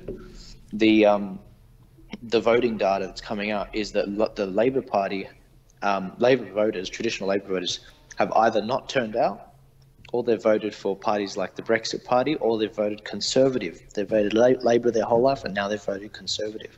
What does that tell you? That tells you that they weren't impressed with the radical left Jeremy Corbyn types who control every facet of the Labor Party. Similarly, they don't, in Australia we had Bill Shorten, and Bill Shorten was definitely has moved away from the traditional roots of the Labor Party, and you just look at the dichotomy between Mark Latham and Bill Shorten, you can see that, the white working class man. So, yeah, look, I think it's very interesting going forward. You may have seen my post on Facebook predicting a few things in different scenarios. This was a likely scenario I said would happen. And because of that, what we're seeing is the start of the day, the UK pound was at $1.32. Yeah, it's surged more than 3 cents already, which is phenomenal, and that'll continue to happen the more certainty that comes out. And gold started at $1,475 an ounce, and that has continued to plummet, which is obviously inversely related with market stability. And so we're in a situation where there are a lot of people, because a lot of people don't realise this. For all the talk about fisheries in the UK election, it's actually only a few percent of the UK market GDP. 70% of the UK is actually, the UK economy is actually finance and financial packages and all of that. And you can imagine since 2016, without there being a lot of certainty, that hasn't really given an opportunity for people to actually know where their money's going, institutions to be like, oh, okay, this seems like something I can put my faith in. So this is incredibly good from a conservative geopolitical outlook. With places like the 2020 election that's coming up, this is incredibly good for Trump, because what it means is that this prediction everyone's had about, the coming downfall of the economy, the global economy next year, around about September, that might be put off. That might be put off just because of this. Now, a lot of things can change, but the fact of the matter is this is definitely working to benefit Donald Trump and his economy, which is something he sort of hangs his hat on and will guarantee his re-election rather. Yeah, the Democrats in America, I reckon they'd be freaking out. David Hiscock, he's just come back into the room. I might step out for... Why, do you want more? I want a break as well. Don't you want to speak to Joel? I'm just about done. Done? Yeah. Maybe you guys should call it. Well, they're just about calling it. Yeah, we might call it. So do you want to drive it home with us, Joel? Yeah, sure. Yeah, can I just add a few more, just a few brief predictions? With the confidence that's coming, there will still be confidence in the British pound. Gold will continue to go down. Now that's the economics of it all. If we're going to look at the negotiation between Boris Johnson and the EU, as long as a no-deal Brexit is still on the table, he will get whatever he wants. Now, the problem with I hope there's some Brexit people that make it in. I don't think there will be any. But the problem, if there are none, is just as in Australia, if there are no Brexit Party MPs, no one will hold their feet to the fire, the Conservatives' feet to the fire. That's what I'm worried about. I'm worried about, a Scott Morrison type situation where he wins an election, landslide, and then he doesn't back up our farmers as much as he could. Yeah. That is the worry that Johnson, he might get swept up in the euphoria and think that he can just take his new voters for granted because well, Scott Morrison, he's not going to the polls for another 2 years. At least Boris Johnson doesn't need to for another 5 years now. But Scott Morrison didn't get elected on like a single issue. Basically, Boris Johnson and this whole election has been the Brexit, basically a second Brexit referendum. Well, they didn't want Corbyn. Oh yes, it's a rejection of socialism as well. Yes, but like the whole point of this was Brexit. Like the whole reason that Boris Johnson is even a political figure is Brexit. The whole reason he's prime minister is Brexit. And the whole reason they had this election is Brexit, and the whole reason he got elected is Brexit. So if he walks away from that, like that's a lot to walk away from. It's a fair fear because you know there's like a strong history of conservative leaders walking away from their actual base, but like this whole thing has been about Brexit. People in the comments are saying you've turned yellow, Dev. I think you need to put the light on you, just the light. Really? Yeah, because look, I'm fine. My complexion's fine, but you're like That's really hilarious, actually. It's so much for the uncuckables. Yeah. Though, Joel, we're not allowed to... what should I talk about, Tim? So we are not allowed to call you the W word anymore, Joel, not because it's offensive, but because... I call myself that anyway, but yeah. No, because Nick Giannopoulos, he has trademarked it, so if any other...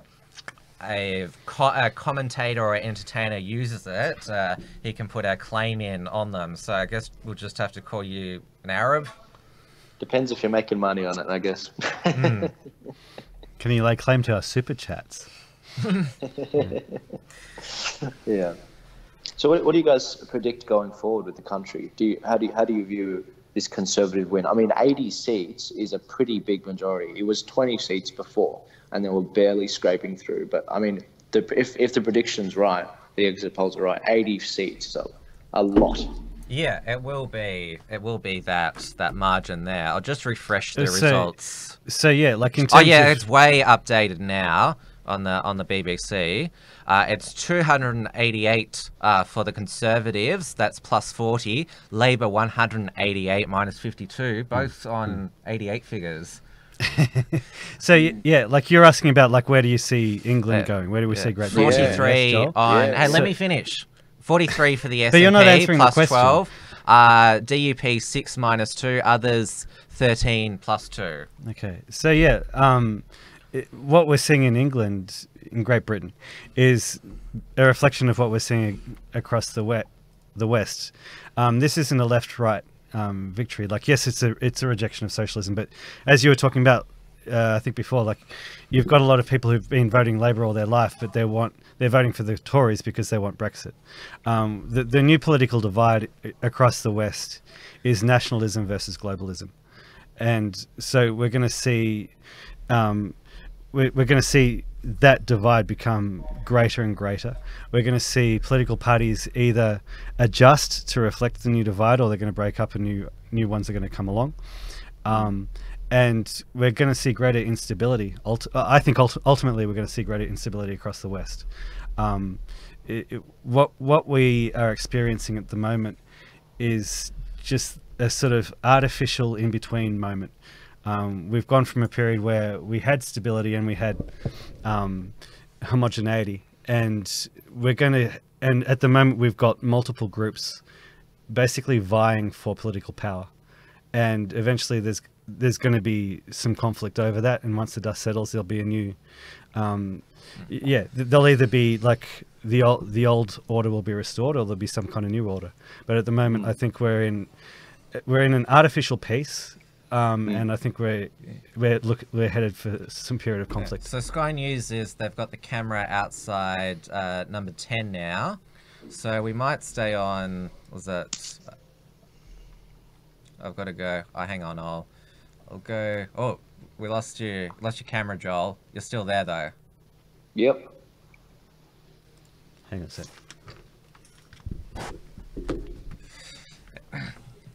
Dave's getting. Oh, you're adjusting the light on you, so you didn't like being. Yellow.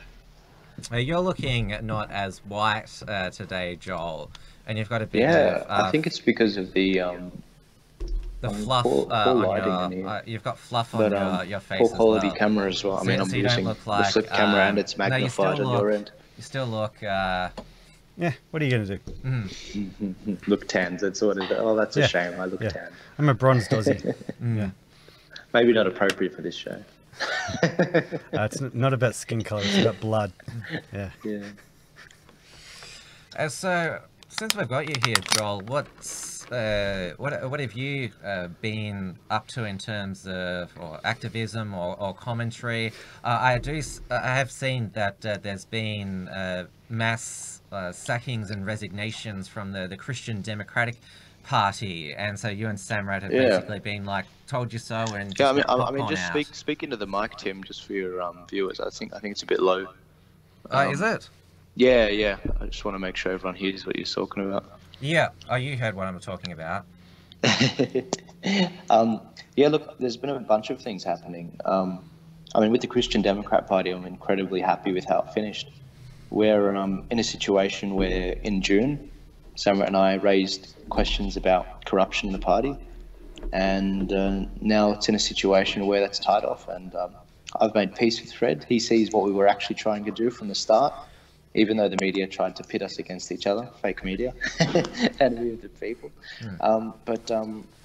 We clarified with each other exactly what was happening. And now all the corrupt people are off the board. And when I say corrupt, I don't throw that word around. I mean, jail time, hundreds of thousands of dollars in fines could have hit the party. And I believe that's been cleared up because the correct people have been eliminated from the party. Now, a new board's been appointed there. I'm not on it, which is great because I don't want to be on it. I think that the board that has been appointed is incredibly a lot sharper, a lot younger. I think the average age has been brought down by like 20 or 30 years, which is phenomenal. I think it was like 70. The average age before was 70. Yeah, look, that's the CDP thing. On the religious freedom front, there's a number of very important things that have just happened. I work with Dr. Con Kafataris from the Australian Christian Alliance, and we've been doing a number of things, putting pressure on MPs, the Prime Minister himself, to get religious freedom laws on the books, so that we have positive rights, just as the gays have positive rights, because we don't have rights at all right now. We've only got negative rights.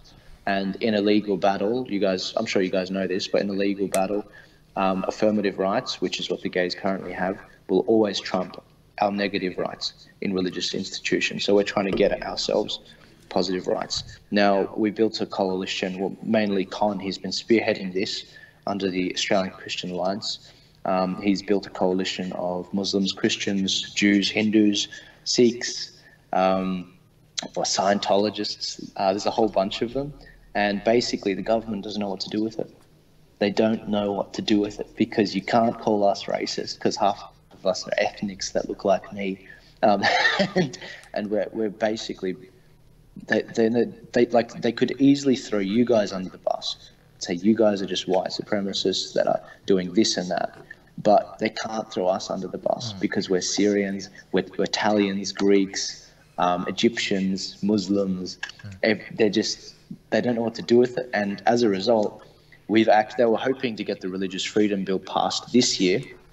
We've pushed it back to, at minimum, June next year. Minimum, maybe later. That's phenomenal. That is phenomenal. We have a second draft bill that's just come out this week. That will give us, and we were analysing that yesterday. There was a bunch of leaders that came together from this coalition, and we're looking at keeping the government's feet to the fire because that's what we need to do. We don't really have a conservative voice in the parliament except One Nation probably, and now we're in a situation where we've got to do it ourselves, and it's working really well. Now that's one thing.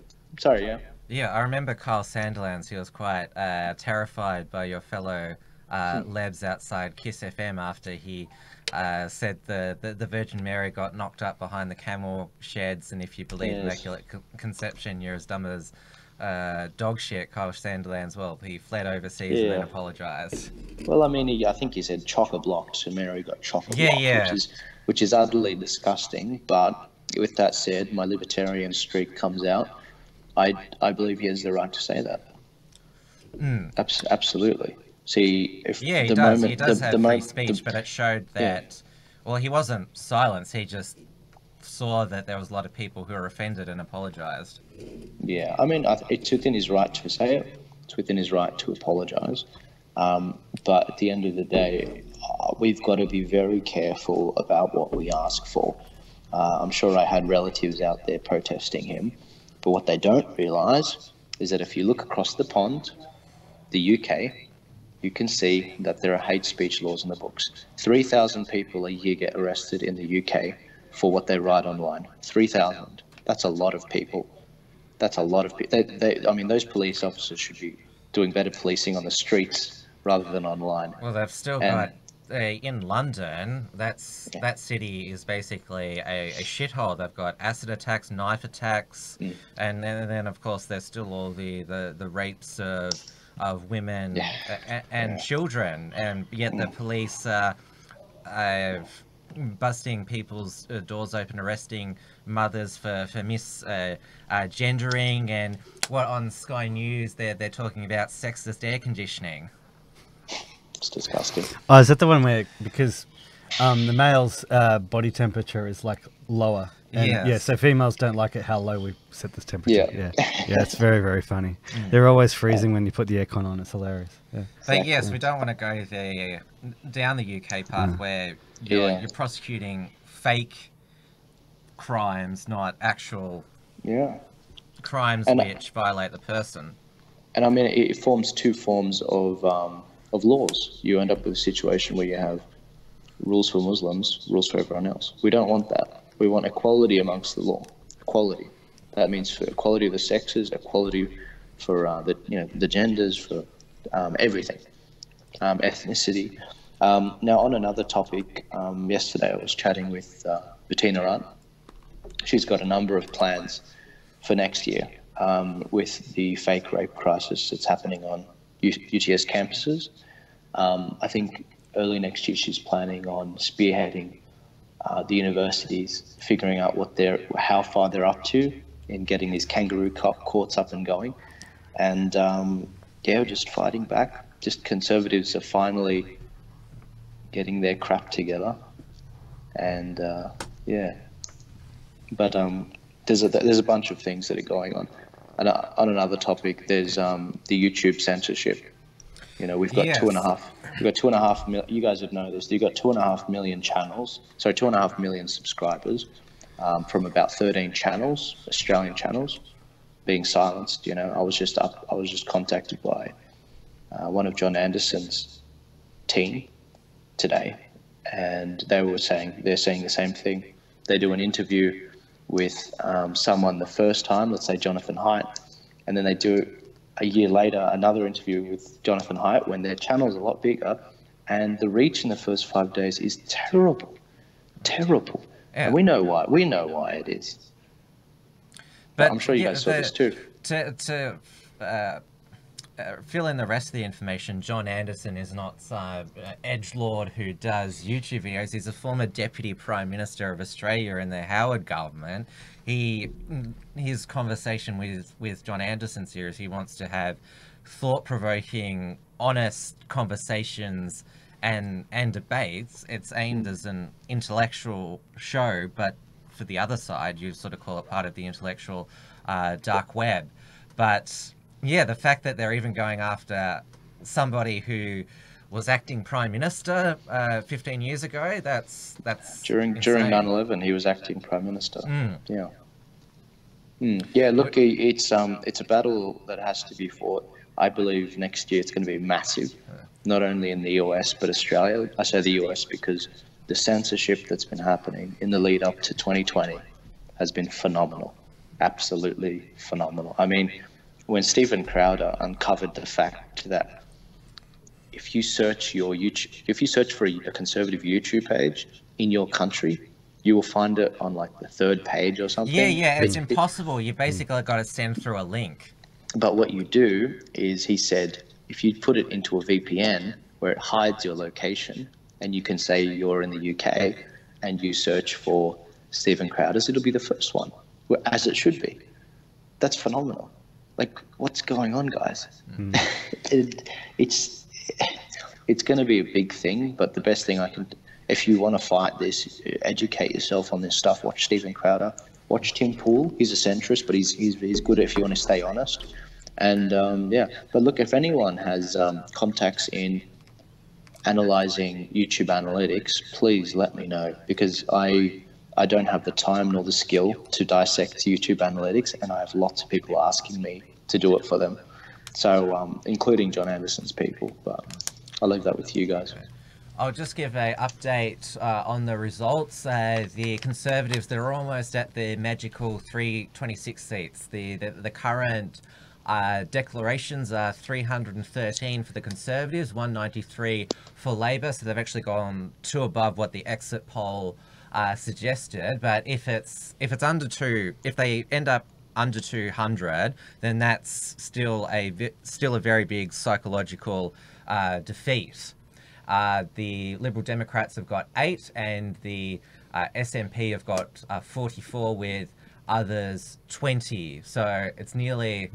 And just in the time you read that out, the Tories have gone up by 2. They're on 314 now. Yeah. There you go. Yeah. There you go. Well, we're not.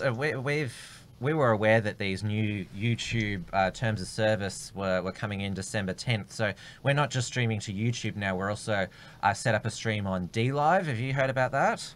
No, I haven't heard of DLive. Yeah, so DLive.tv. We've set up an Uncockables one. I've set up a Tim Wilms one. Maddie's set up one for Maddie's Modern Life and XYZ. So it's purely just a live streaming platform. It doesn't have a library there, but you're able to, like, it's a blockchain based platform, so it's decentralized. So it's interesting. It's much, censorship. I haven't heard any instances of censorship on DLive, and it also doesn't. You can't get copyright strikes on DLive as well. I'm sure you're aware of Nick Fuentes, host of America First and unofficial leader of the Groyper army. When he's reacting to like he watched the latest Democrat presidential primary debate. He live streamed the NBC feed on DLive and had his live reaction. He was able to do that on DLive, but no way he'd be allowed to do that on YouTube. Interesting. Yeah. But blockchain is the future. Yeah, so what's your opinion on the Groypers? I didn't really see it, to be honest. I didn't have time. I heard of it. But there are 3 issues. It's easy to summarize. Dual loyalty, which they've mainly gone after Turning Point USA and Charlie Kirk's support for Israel and US money over there. Immigration and demographic replacement, and also the Conservatives' embrace of degeneracy. Sounds very far right wing, and I use that measuredly. Now look, I think on those issues I haven't really given it a great deal of thought. With the what were those 3 items you said? I think you said ethnic degeneracy.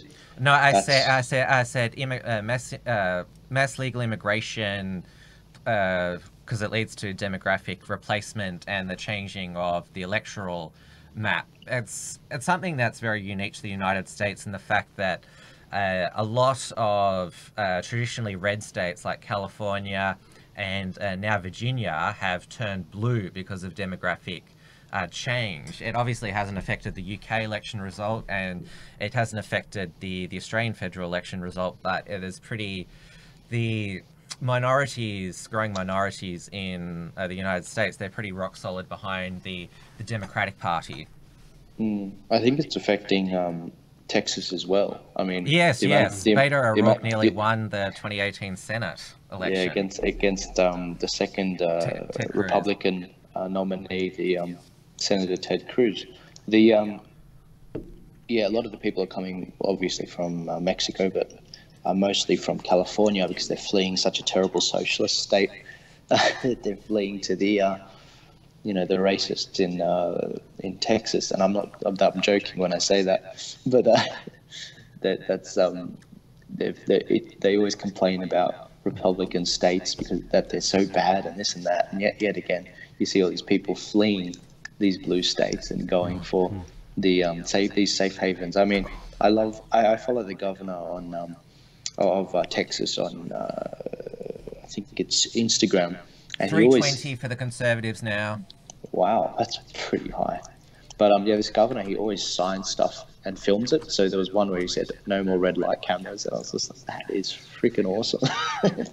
Yeah, anyway, I love it. It sounds like a nice place. Gents, I'm just going to butt in. I'm calling it. You're not going to make it to, I'm not going to make 326? it. No, I'm not going to make it. What about Yeah, you, let's Joel? call it.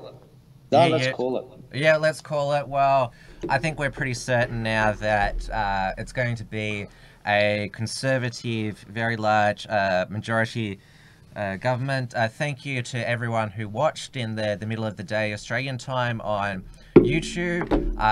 DLive, well, we gained a few more followers, which is the main thing. But yeah, everyone stuck to YouTube while we've still got it. Thank you to Port Film Co-op for the super chat, and for on DLive we did get an extra lemon sent through. I'll just give the person credit who sent it. Alfredo78 gave a lemon today, so thank you very much for that. But yes, it's been it's been a double shift because we did last night's Uncuckables and now today, so we're all pooped. Yeah, I'm done. Yep, all talked out. Yeah, but it's a result to relish. 2019, it's been basically a year of, well, winning in all the Anglosphere nations except for Canada. They're stuck with Justin Trudeau for another 4 years, so that was the slight blemish on 2019. We'll see about that. Followed Maxime Bernier. We'll see what happens. Maybe they haven't gone too far. Well, Andrew Scheer has just resigned as the Canadian Conservative Party leader. Do we know who's replacing him? No, not yet.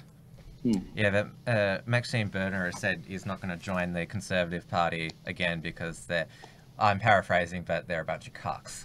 322.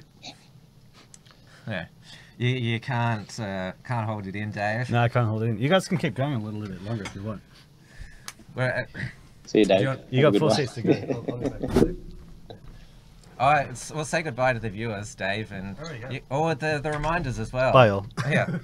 Well, if Dave doesn't want to plug his XYZ content, I'm more than happy to plug Unshackled content.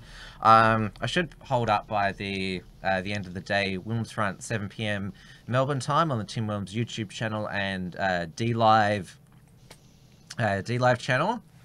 So I've got Stephen Wells, who is my guest, who's going to be debunking the climate change bushfire link. How's the haze been for you? Are you in the CBD at the moment? No. I'm in Parramatta right now. It's all right. But tomorrow I'll be going. Tomorrow I'll be going to where it's worst, in near the central, not the Central Coast, the Coffs Harbour. Yeah, it'll be pretty bad there. But you're not suddenly convinced that it's climate change like Matt Keane? No, it's no. I mean, just ask the Aboriginals. I'll give you a good answer. You're meant to burn the land. That's how the seeds open up. Yeah, and everyone today has got the memory of a goldfish. They forgotten that bushfires and haze has happened before. Oh, jeez. Yeah. One more seat to win by the Conservatives. They're up to 325. Oh, there you go. Once I get 326, I'll take a big swig of. I've still got my drink open here. Yeah, look, I'll plug myself. You guys can all reach me on Joel Jamal, basically. That's my name on YouTube, Facebook, Twitter. Follow me on Facebook. It's probably the most common place. That's spelled JOEL space JAMMAL. Yeah, and well, the Unshackled, we've diversified to heaps of different free speech social media platforms. We're still on Facebook and YouTube at this time, but the Unshackled is also on Gab and Minds, and also Telegram. We've also had a BitChute channel for a while. And I myself, with my Wilmsfront program, I'm also on the same platforms, Facebook, YouTube, Minds, Gab, Telegram, and BitChute as well. And of course, we do still publish regular articles on theunshackled.net. I have my own show website at timwilms.com.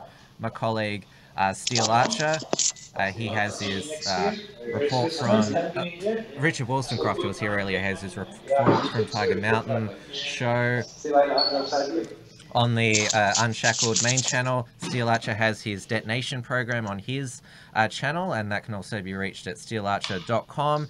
I also host a Trans Tasman Talk every Tuesday at 7 p.m. Melbourne time on the Unshackled channel with the editor of Right Minds New Zealand, Due De Boer, and BFD contributor, which is the local New Zealand commentary website. It's just hit 326 now. They've got the majority now, so I reckon that's it. And the way you can support the production of this show, The Uncuckables, which is a joint production between The Unshackled XYZ and The Rational Rise, you can send us super chats or lemons when we are live, or we have a donation button on theuncuckables.com that has the links to also our other social media and also the podcast version of the show. It's on Apple, Spotify, TuneIn Radio, and Stitcher. So 326, majority for the Conservatives, another glorious result. And have you checked Twitter yet, Joel? No, not yet. Oh, it'll give you hours and hours of entertainment tonight. It's just a complete meltdown. It's even more glorious than May 18. Send me your favourite ones. I may have missed it. Yeah, we read some out earlier in the show. It's glorious. It's all Murdoch and all the other billionaire people. Blah blah blah. Funny. That's funny. All right, let's call it. That's hilarious. I can't wait to see all these. We went for 3.5 hours, so it was a decent show. Thank you for everyone joining us on this another special stream during the day. We will see you next Thursday for another Uncockables, 8:30 p.m. Melbourne time on the Uncockables YouTube and D Live. With 99% sure we will have Mark Collett on as our special guest for our pre-Christmas show. Awesome. Goodbye, everyone. Cool. See you, everyone. Thanks. The